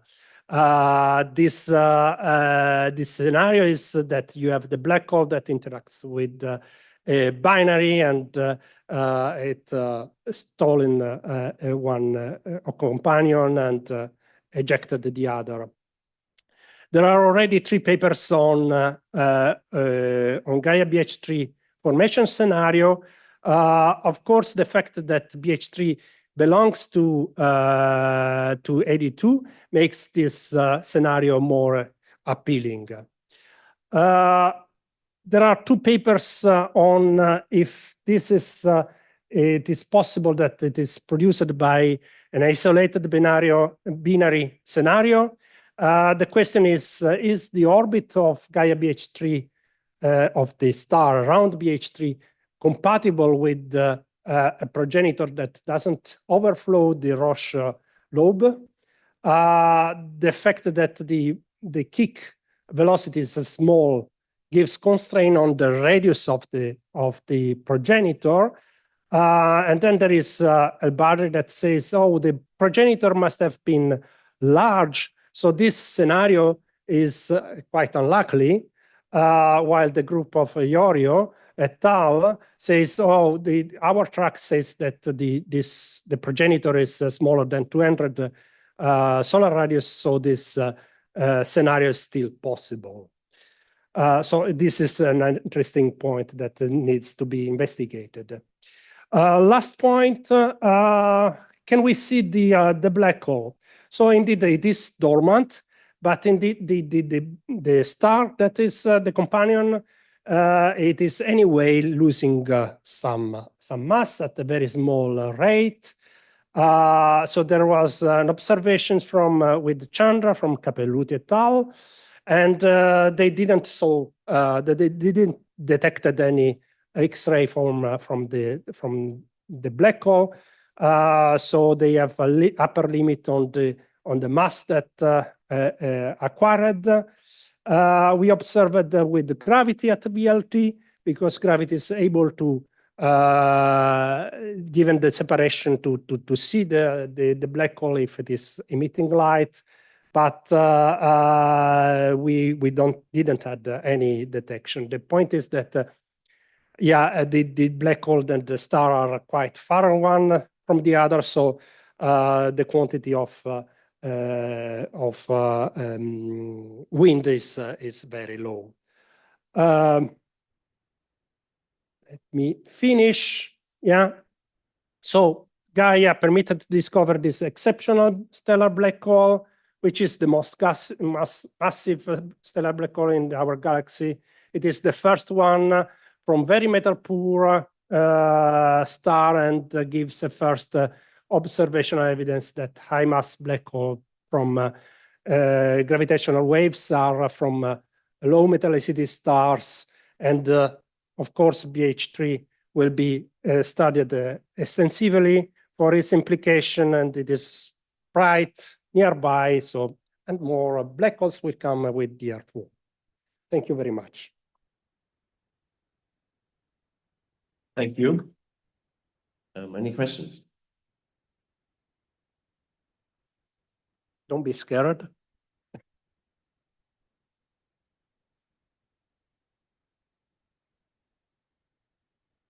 Hello, thanks for the very nice talk about this discovery. You said that the progenitor is a very metal poor star. I understand that the companion is metal poor, but can you just remind me what the evidence is that the progenitor, how do you know for sure that the progenitor is metal poor? Well, we have two formation scenario for this binary system. So either they were born as a binary, isolated binary. So we assume that the two were born from the same cloud. The other one is via dynamical interaction, but this dynamical interaction happens only in clusters. This is in a cluster, and all the stars that are in this cluster have the same metallicity. So it is quite reasonable that they had the same metallicity. More questions?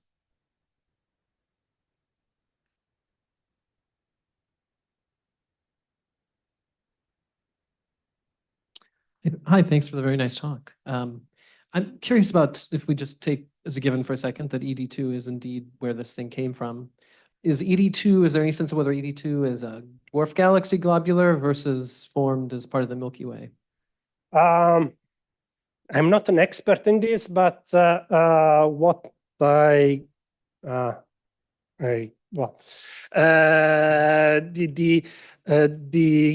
this stream has a very small dispersion of metallicity.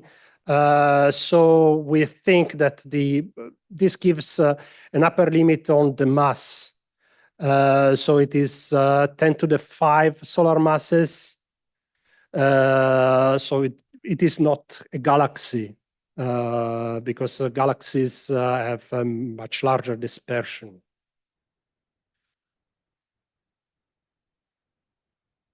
Yeah, it could be a globular cluster of Sequoia, maybe. Okay, thank you very much. Let's thank our speaker again. So the next talk up is by Guda. See here, we had a problem locating the talk.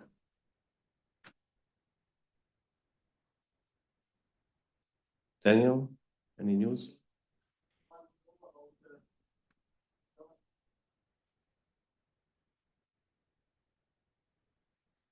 Okay, then we'll skip this at this point. We'll have then a little more time for the others. Let's do, instead of 12 minutes total, let's do like a 12-minute talk plus questions. And then we'll start with the next one is Maria Teresa Rosta. We'll talk about some Einstein paradigm. Thank you. Yes, thank you very much. Thank you for the organizer to give me the opportunity to talk about,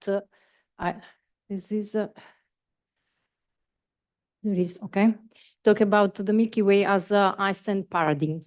Okay, I think that everyone knows in this audience that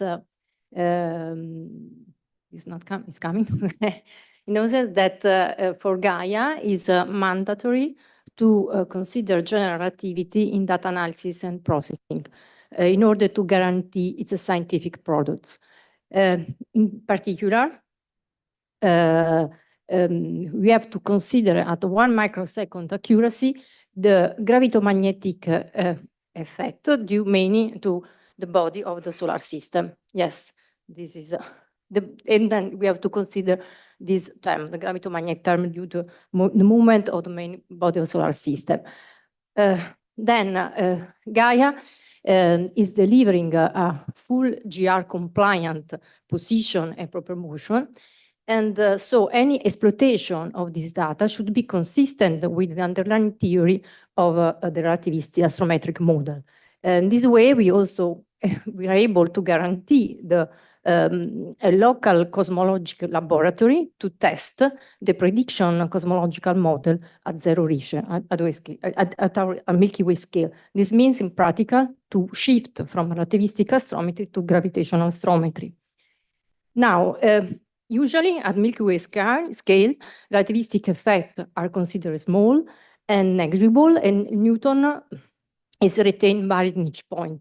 But if we make the same assumption that we made with the IAU metric, and we consider the velocity at the galaxy, sorry for the misalignment, the VC over C cube term is the order on 120 microsecond, which is comparable with the individual astrometric error throughout most its magnitude range.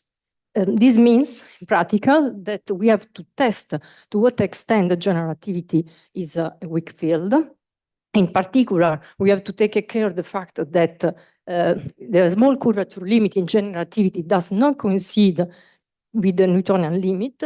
So we have to making always comparison with the classical model, and we choose as first term, of course, the rotation curve of the Milky Way. So the dynamic of the Milky Way is described with the Poisson equation, which have several contributions from the bulge, from thin thick disk, and the halo, which depends, as you can find in literature, for many parameters. And of course, the dynamics, the velocity are deduced for Poisson equation. If you maintain the same baryonic content, you can also consider the velocity, the boost velocity in the Mond approach, or you can change profile, for example, an astro profile, which is constrained by cosmological prediction. As far for the generativity, the main problem is that we don't know, we have a few exact solutions of this equation, and moreover, our galaxy is a multi-structure object. But we can consider, for example, a stationary axisymmetric spacetime. This is a class of a metric well-defined in generativity, and consider, for example, a dust, stars as dust that interact only gravitationally far from the center of the Milky Way. In this case, you have all these equation of the Einstein equation. You can see that you have 5 equations. From one, you can deduce the density, and from another one, you can deduce the line element of this metric. In particular, Balesin and Grumiller found this solution, which strictly valid, physical valid on the disk for this value. And it depends for 3 parameters: the bulge size, the extension of the Milky Way disk, and velocity flat regime. The flat regime. Then, stationary symmetric spacetime include also Kerr solution for the bulge and as well as the different disk solution. As I said before, the galaxy is a multi-structure object, so its global solution in generativity for the galaxy are unrealistic, because we know that in the bulge, we're going to have another solution. We have the bar, then we have spiral armors at the feature, like the warp, the flaring effect, the disk, the stream, and so on. So if we need to find several solutions of this equation, and then to match internal, external part solution of this equation. If we focus for the moment only on the disk, stars can be described with respect to a coordinate system, but also with respect to some observer. Relativity observer are fundamental when you define measurements. So with respect to, for example, the zero angular momentum observer, does not rotate locally, your spatial velocity, you can see, is different from the coordinate angular velocity from different geometrical factor. Then this means that, especially when this term especially means that your spatial velocity can be proportional to some dragging effect, because it's turned out to be the off-diagonal term of the metric. And then this implies that our answer now is to understand if the geometry can driven the rotation, the flatness of rotation curve. Then, to test this, we selected first a very homogeneous sample from DR2 stars. Then we extended this sample with DR3 to almost 1 million of sources, following these strict criteria. So the idea is to have the most homogeneous sample accurate ever, just with Gaia or with the Gaia data. And of course, we stopped 5.5 kiloparsec, because then it starts the bars, and we just go to 19 kiloparsec in order to have also radial velocity with 20% of accuracy.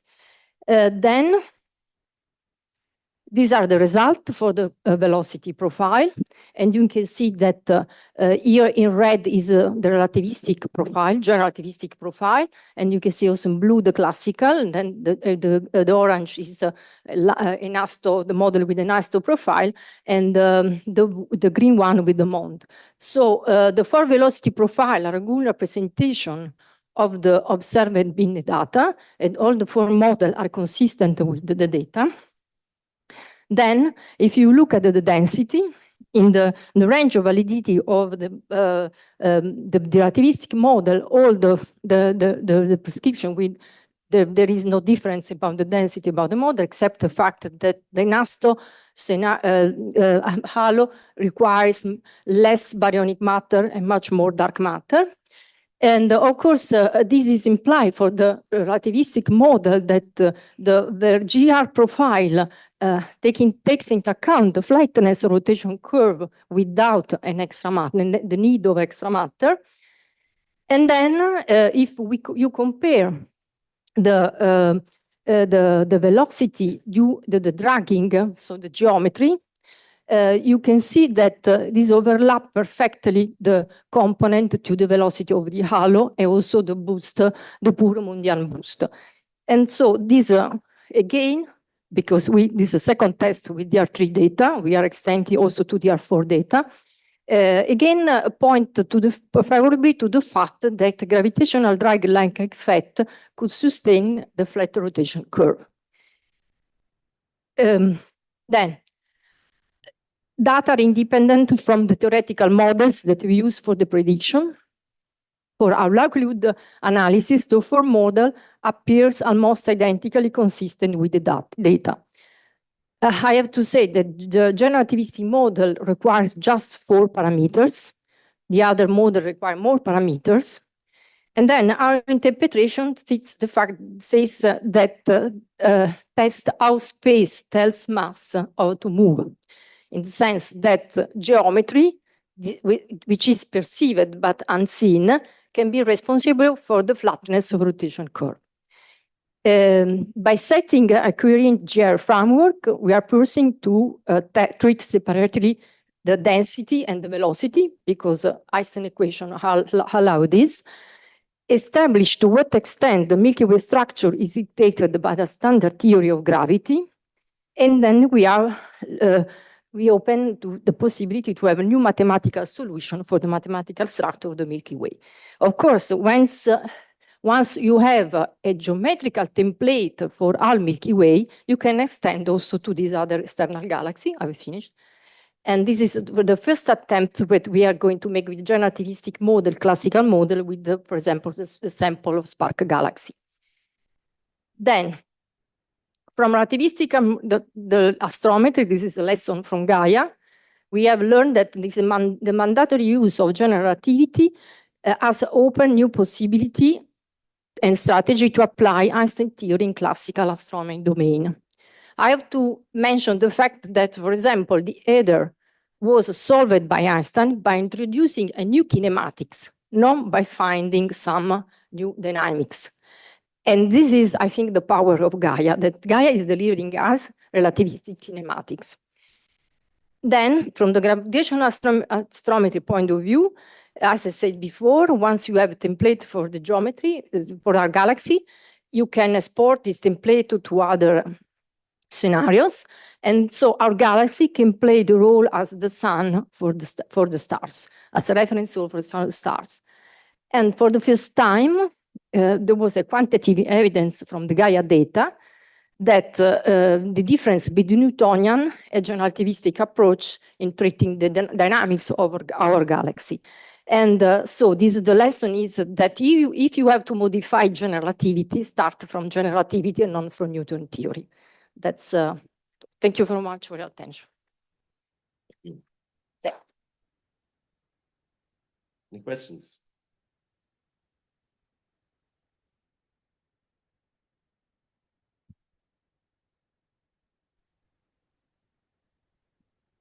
Is there any observational effect with respect to Newtonian approach? I think that I've not understood well your question. There is a Newton observation, other observation that affect Newtonian approach.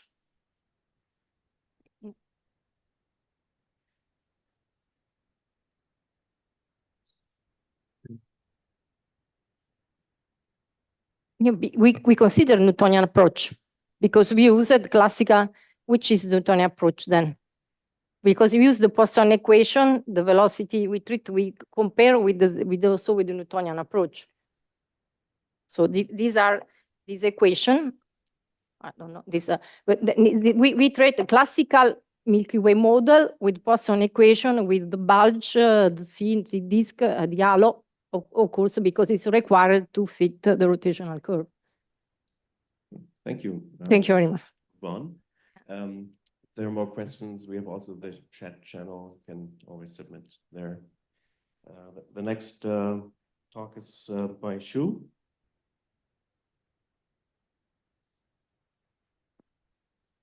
Not field by. So here.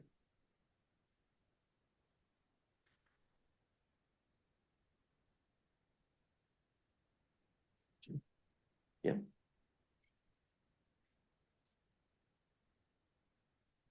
It's 10 minutes.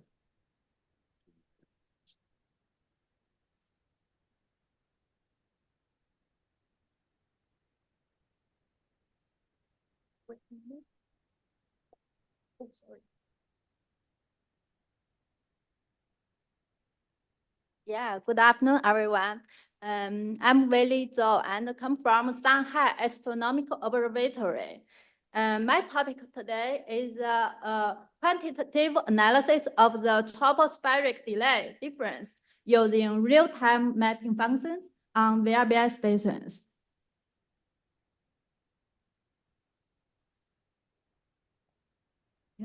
I will introduce my topic from the next 5 parts.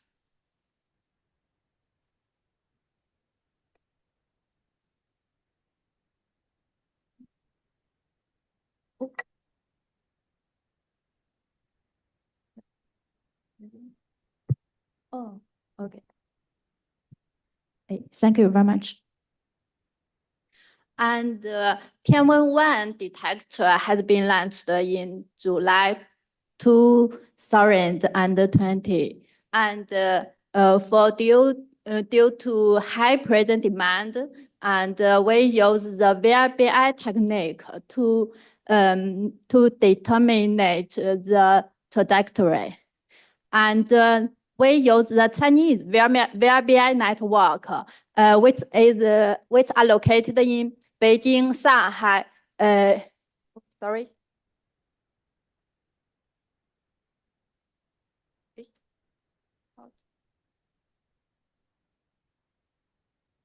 Yeah. Yeah. Okay. Yeah. It's okay. Yeah. I know that. And this is also okay. And it is also a VRBI data processing center, which is located in Shanghai. And for the data processing, we found that tropospheric delay is the main error sources because the observer is used the X-band. And for VRBI technique, the tropospheric delay is highly correlated with the elevation angle and the angular distance because we use the alternate observer between detector and radio source. Yes. And the red finger is about the influence between elevation angles and angular distance. And we found that when the elevation angle is 10 degrees and the angular distance is 8 degrees, the influence of tropospheric delay difference with 2 centimeters can reach up to 170 picosecond. So that we use the tropospheric delay correction, and we use the zenith total delay multi-file mapping functions to correct the tropospheric delay. There are many mapping functions, such as new mapping functions, global mapping functions, global pressure temperature 3, and the Vienna mapping functions 3. And the last one is can be used only in the post. And for the 4 VRBI stations, they have co-located water vapor radiometers. And the left is in Shanghai, and the other we use the Chinese HZX. And we designed and scheduled to trace and measure Tianwen-1 spacecraft to correct the tropospheric delay. And in this topic, we use the 7 tracking passes to validate the mapping functions. And for the processing, data analysis, we found that there has a very large systematic error. So firstly, we calculate these errors.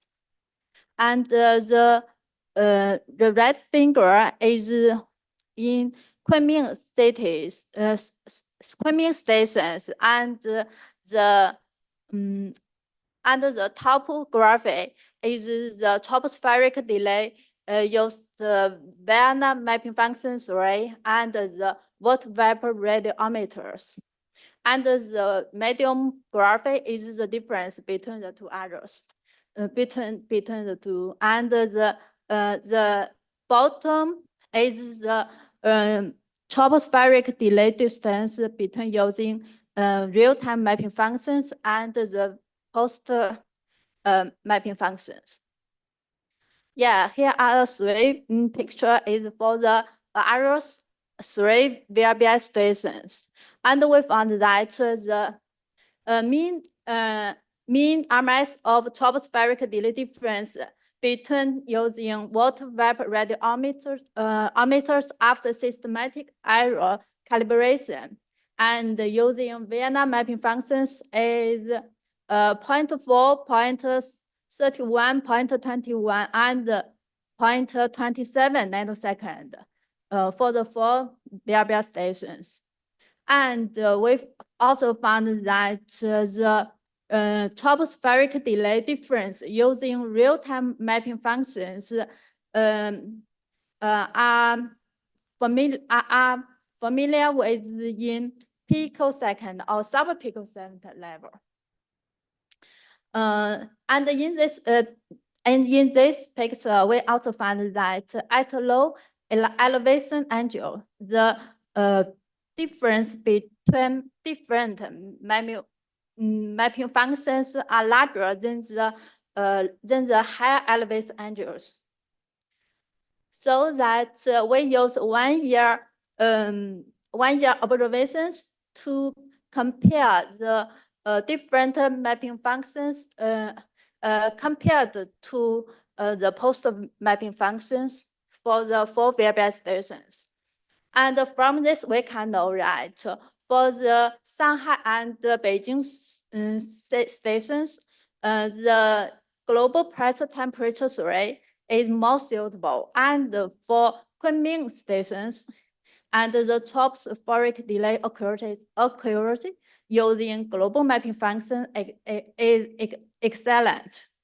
And for Urumqi station, global pressure temperature rate is better than others, above 5 degrees. We also analysis the VRBI delay ratio after using the real-time mapping functions for tropospheric delay correction at low elevation angles, and which is compared to that using the post mapping function. And from the wave analysis, we found that the global pressure temperature rate is more excellent than others, within 1.89 picosecond. Yeah, we give a summary. And firstly, we designed the water vapor radiometry to track Tianwen-1 spacecraft simultaneously for the 4 VRBI stations. And then the difference among real-time mapping functions at low elevation angles is assessed quantitatively.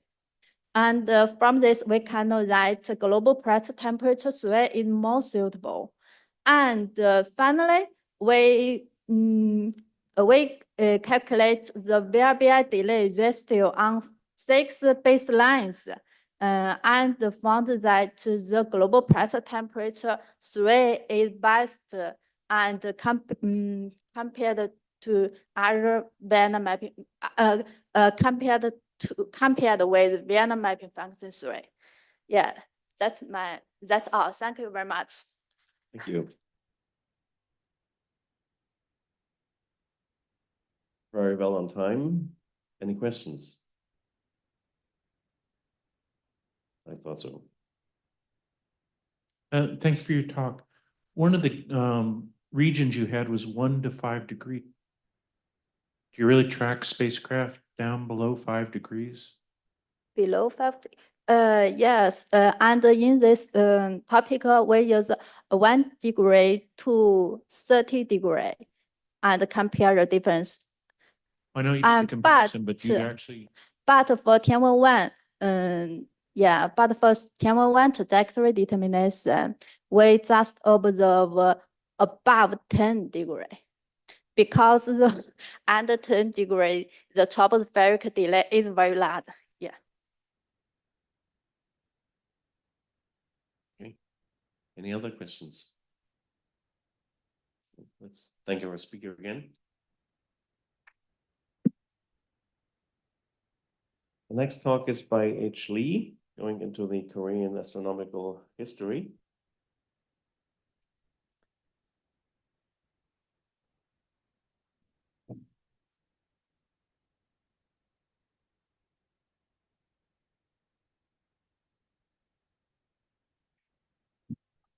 Okay, thank you. I'm Hyunjun Lee from Korea Astronomy and Space Science Institute and University of Science and Technology. So today I'm going to talk about the numerical definitions of the angular distance terms in between celestial bodies in Korean historical records. So in Korean history, there are a vast amount of historical astronomical records in the various literature. So there are records of eclipses, planetary conjunctions, comets, novae, meteors, and many other kinds of astronomical events since ancient times. So there are. Okay. There are over 25,000 astronomical observations from the Three Kingdoms period in Korea to the Joseon Dynasty, spanning from 1st century BC to the early 20th century. So you can see below that there are more than 5,000 records in Goryeo Dynasty and 20,000 records in Joseon Dynasty. So these kind of records contain many kinds of information, astronomical information, so that we can use them to utilize as a astronomical observation data for modern research. So in those records, there are information such as date, the name of the target, position, brightness, color size, and additional some weather conditions. And they are not recorded by individuals, but they are mostly recorded by national institutions. So they have very consistent format, so they can be readily utilized for modern research. And to do that, we need to convert the units and terminology into modern units to utilize in the research. Okay, so in Goryeo and Shillok, which are the two representative literature of the Goryeo and Joseon dynasties, so 10th to 14th century and 15th to early 20th century. So there are over 6,500 records of approach between celestial bodies, which is about 26% of total astronomical records. And in those records, specific terms were used, and they can be verified through astrophysical calculations to determine their numerical definitions statistically. So after excluding some records of unidentified objects, such as meteors, so we use over 2,400 records in Korean literature. So the most commonly used terms for the description of angular distance between celestial bodies are listed below. So entry, invasion, occultation, and eclipse. And there are also some units, traditional units used to describe the length or the angular distance between the bodies. So our research aims to numerically define the terms and convert those units into modern angular distance units. So among the Korean astronomical records, we selected the records that meets all three conditions. The four terms must be used. It should be about the close approach, and we use only the records of identifiable objects such as planets, moon, and identified stars. So we identified thousands of records from the two dynasties, and we exclude of unidentifiable objects. So we can see that these two dynasties spent about 1,000 years. So there were records of these kinds of event continuously, even though there were some fluctuations. And we assume, for calculation, we assume the observer position at the two capital of each dynasty, and the convert date from lunisolar to Julian and Gregorian. And we utilized the ephemeris from NASA JPL, which is more than, accuracy is more than enough for our analysis. And some star identification, so identification of the traditional star names to the modern equivalents. And so also accounted for the change of the Earth rotation speed. And so after that, we calculated the angular distance of two bodies for every record. So this is an example. This is the angular distance between two bodies in a day. And in order to observe the bodies, the two bodies must be above the horizon, and it should be the nighttime. So this is the time range of the observable time. So we find the minimum observable angular distance, and we repeat this for every record we selected. So this is the result. So for these four terms, we find that the angular distance corresponding to each term is different. And the entry is the largest, followed by invasion, occultation, and eclipse. And we can see the difference of the angular distance. And this trend is same for both dynasties, the Goryeo and Joseon dynasties. So the trend is same throughout the almost the millennium. And we also divided the data into two categories: the records of planets and moon approaching each other, and the records mentioning the constellation. And we also do not find any significant difference in the angular distance. So we concluded that there is no bias introduced by the type of the objects. So we also utilize some additional records, which are daily astronomical observation records or daily logs produced during the Joseon Dynasty. And it was produced by the Bureau of Astronomy of the nation. And these are only produced for specific phenomena such as comet and nova. And many astronomers participate in the observation to observe the daily variation of the objects and recorded them and daily. So we have the comet observations described in both text and the drawings. So this is the comet and the constellation. And there are some additional information in text. So because we have the drawing, the stars and the comet, and we have also the description of the comet tail lengths in the text. So we can calculate the angular distance of the known two stars, and we have the ratio of these two lengths, comet and this line. So we can calculate the angular size of the comet's tail.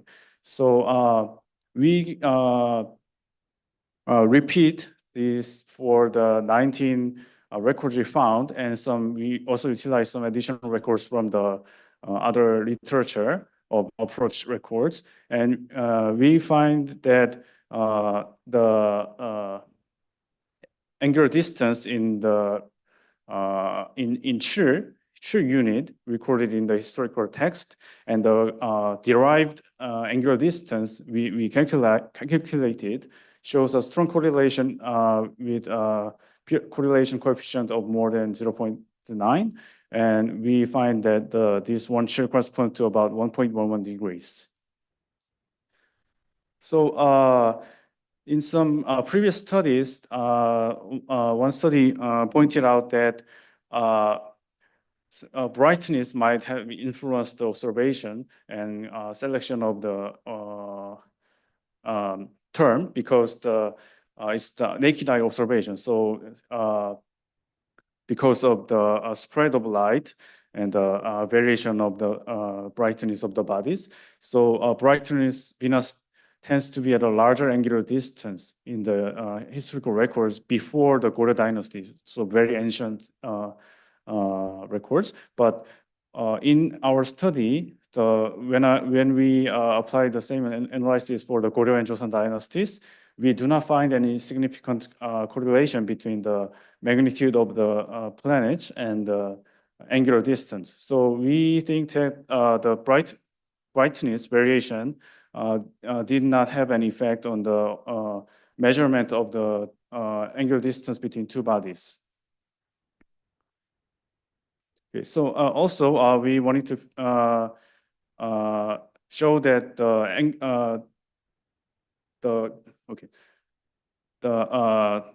they chose the term based on the closest approach between celestial bodies, and they did not just did the observation during the specific time of the day. So since the moon travels fast on the celestial sphere, angular distance involved with the moon varies fast, so we can readily identify the time of the observations. So the time of the approach is distributed very continuously throughout the night. So we think that records were made based on the closest approach of the bodies after observing through the entire night. So as a summary, we statistically analyze over 2,400 records from the Korean historical literature and find the numerical definitions of the terms. And so we show that each term shows different angular distances, and this angular distance unit means 1.1 degrees. Also, we think that the astronomical instrument at the time was the precision was not great enough to distinguish this small difference. So we think that they may have been defined based on some specific objects such as the moon's angular radius. So in future studies, we aim to expand the analysis to include records from the neighboring countries that share similar astronomical systems, such as China and Japan. So we also planning to analyze terms related to brightness and color. And actually, this is still ongoing project. This is in progress, but we are also analyzing some more records from Chinese historic records. So we find over 200 relevant records of a close approach between the bodies. And we found a same set of the terms, just as in the Korean historic records. So although there is no invasion, almost no invasion records, but when you calculate the angular distance, the order is almost the same. So entry is the largest which is same for both Korea and China, and eclipse occultations turned out to be much smaller than this entry. So we hope to introduce more about this after in the near future when you have the opportunity. And thank you for listening. Thank you. Any questions?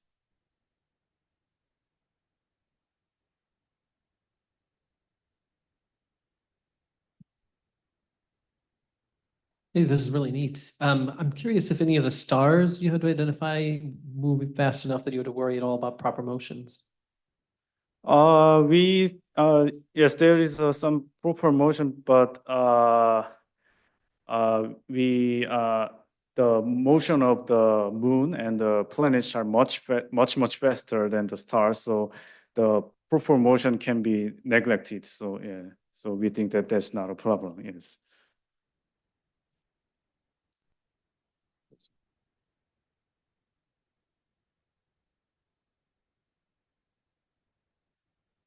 Thanks very much for the talk. I didn't quite understand what the angular distances were that you were measuring. Can you explain what they are?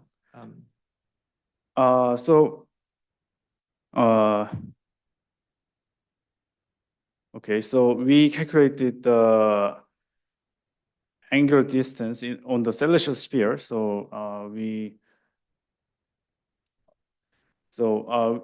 we calculate the distance in angular distance between the celestial bodies on the celestial sphere. So we from these ephemeris and from calculations, we know their coordinates in the equatorial coordinate system or the horizontal coordinate system, and it changes over time during the night. And we can calculate the distance between the two point sources. So we calculate their changing distance throughout the night, and we calculate the minimum observable angular distance in the night. So they should be above the horizon, and the sun's altitude must be below -6 degrees. So we select this angular distance. So yeah.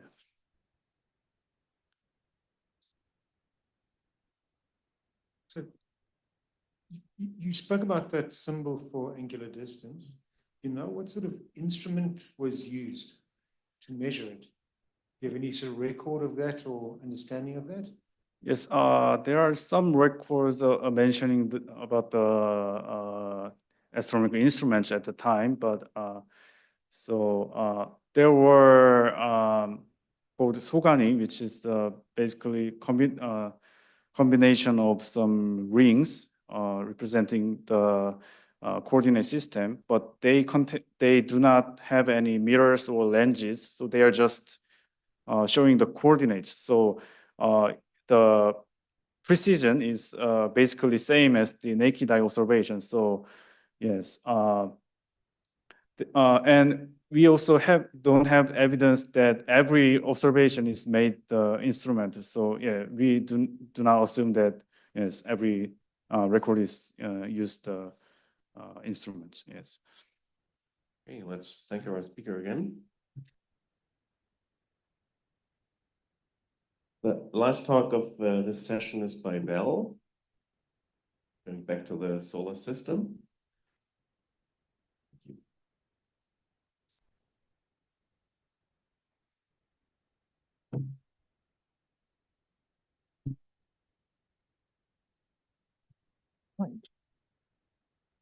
Okay, my name's Steve Bell. I work for His Majesty's Nautical Almanac Office, and I'm reporting on some work that my colleague Don Taylor and I have done over the past 2 or 3 years now. I say the work described is essentially instigated by chapters 19 and 20 of John Mayer's Astronomical Algorithms. It was published in 1991. And what we wanted to do was investigate, the possibility of adding new phenomena which are currently listed in the diary in section A of the Astronomical Almanac, and also in the astronomical phenomena. I say the diary hadn't really changed in many, many years now, so we thought it was worth a sort of fresh look at what's actually listed there. We're looking at the different types of planetary groupings involving naked eye planets, adopting essentially a small circle containing 3 planets, or indeed 3 planets in a line. You might ask why 2 degrees? I say that's about 4 full moon diameters. So I say if you saw these things in the night sky, they would be conspicuous. I say that another part of the process was to conduct an analysis for potential periodicities in the occurrence of these sort of groupings, in particular the events with the 2-degree circle, although we did do tests at various diameters up to about 6 degrees, which is where the plane geometry approximation breaks down. We also wanted to provide advance warning of such planetary groupings in the future, because nowadays, the media love to essentially have things for people to look at, the proverbial once-in-a-lifetime event or whatever. So this is what the current ASA diary looks like. Say the sort of phenomena included there are occultations, eclipses, transits, moon phases, solstices, conjunctions, elongations, stationary points, apogees, perigees, and whatever. But I say there are no groupings in there, and I say no alignments. And I say these are sort of conspicuous assemblages of objects, but they don't have an official definition, in the sense of a conjunction where, objects share the same right ascension, for instance. So which ones did we go for? We tried looking at all the naked eye planets. So I say of the naked eye planets, we've got essentially 10 combinations of 3 objects. I say Mercury, Venus, and Mars is probably the one that's going to generate most of these sort of events. But I say some of the even more conspicuous ones will involve, the brighter planets such as Venus and Jupiter. Say the configurations we've used we follow the sort of criteria described by Jean Mears, the type 2 and type 1 and type 2 configurations. So type 1 is where you have 2 objects on the edge of the circle and 1 object lying within the circle. And I say the other is the 3 objects all lying on the edge of the circle. And I say there are various definitions there for how the separations are actually calculated. Data generation and constraints. I say we were using DE 406 for this particular investigation. So I say we're limited to 6,000 years of data. We chose to reject Uranus and Neptune from this because, say, partly it would increase the number of possible combinations significantly. All the times are in TT. And I say there's no interpolation involved in the way these calculations are done. They're essentially each calculation is done by decreasing essentially the mesh of the points we work with until we get a minimum separation for these objects at a particular time. And that usually generates something of the order of 0.1 of an hour accuracy. Say, as mentioned earlier, plane geometry is used because, say, the approximations that are used here break down at around a circle diameter of about 6 degrees. So, say, if we look at Mercury, Venus, and Mars, over the 6,000 years, we have 166 groupings.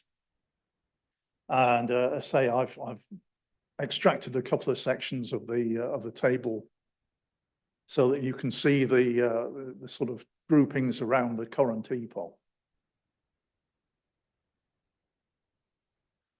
Say when you plot these diagrams, these are all plotted on a Perse-quincunxial projection, which I guess quite a few people may not be familiar with. Say it's designed really for pole-to-pole projections. It's ideally suited for things like eclipse tracks and comet paths, particularly when the object is moving from pole to pole. And what we've plotted here are the positions of Mars. And I say the Mercury and Venus will be within 2 degrees of the positions there. I say we also did a test for Mars, Jupiter, and Saturn. And I say there on the number of groupings over the same period of time was only 12. So I say there wasn't really enough data there to do a meaningful period analysis. So I say we concentrated on the Mercury, Venus, Mars one. And say this is some of the bounding circle results. So what you actually see is where it's labeled 124A there, that's the grouping. And I say there are essentially two series of groupings there at a period of around 363 years. So the first one there has, let's say, 55 chains. And this chains business is the way that the periods were actually calculated. I don't really have the time to go into this, but I say there is a technical note that we have produced on this or are in the process of producing. So hopefully if anyone's interested, we can essentially get that technical note to you. I say there's a second example there, 124B, where we actually increase the circle up to 3 degrees.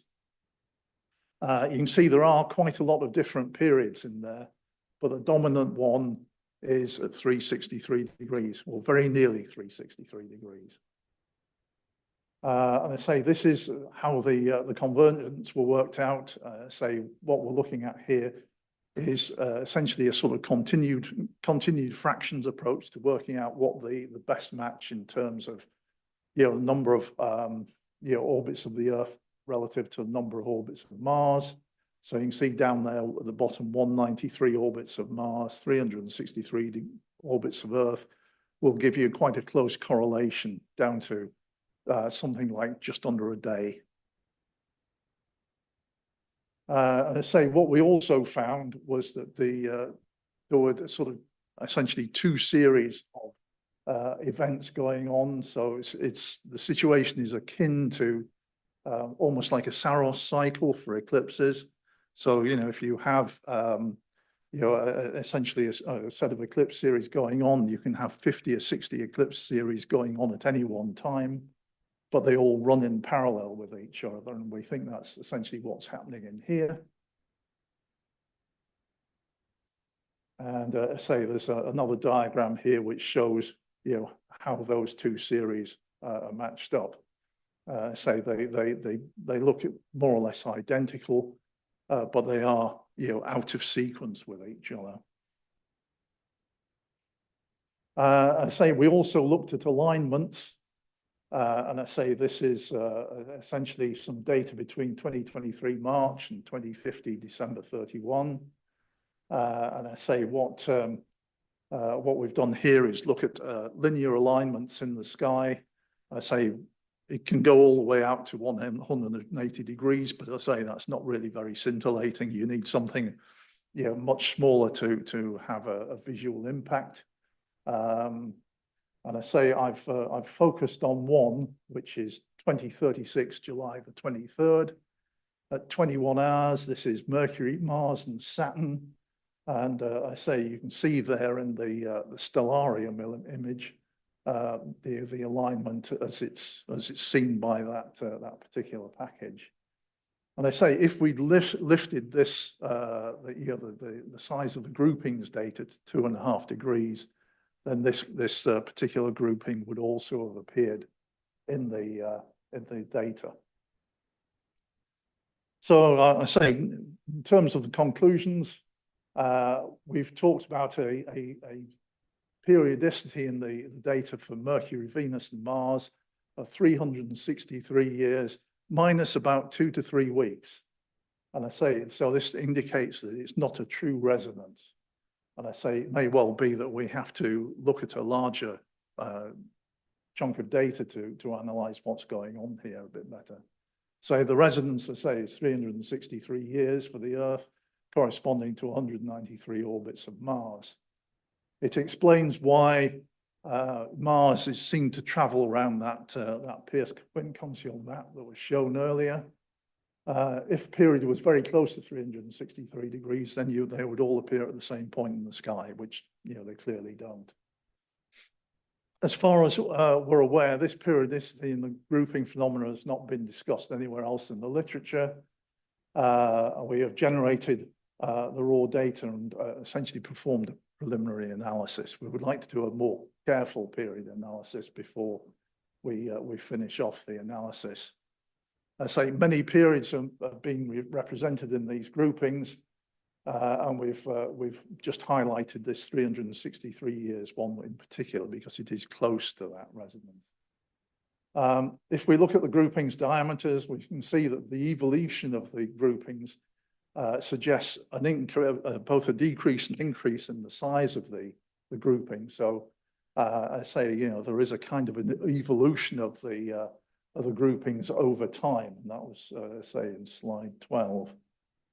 So in terms of future work, what we'd like to do is essentially expand this to DE441, take it out to essentially a time span of 30,000 years. And I say we would like to do a sort of further investigation of the 10 combinations, and I say see how we benefit from a longer duration of ephemeris. I say we'd like to try and figure out what the mechanism is that drives that period of 363 years or minus 2 to 3 weeks. And I say with the cooperation with our colleagues at USNO, we would like to add this grouping data in one form or another to the diary. And I say a paper on this topic is underway. Thank you. Thank you. Any questions? Sorry, I didn't mention Gaia in there at all. So.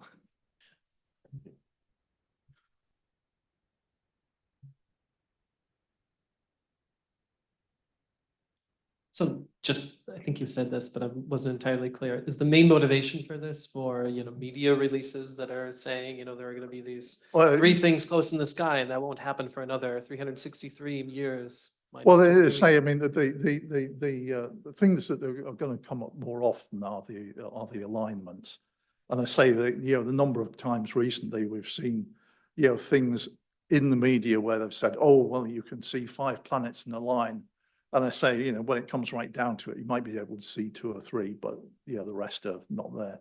But I say it's trying to put, accurate information out there in the public forum.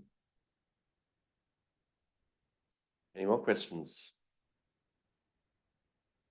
Okay, then let's thank our speaker again. Thank you. This concludes our session this afternoon. We will, I think, continue downstairs with the posters. And then we have on Monday, we continue with the division meetings. Yeah, exactly. Here at 10:30 in the same room, morning and afternoon sessions, and also the poster session. So now for the poster session, and have a nice weekend.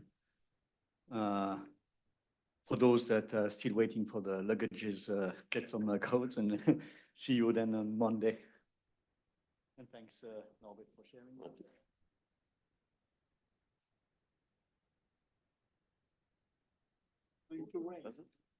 Yeah.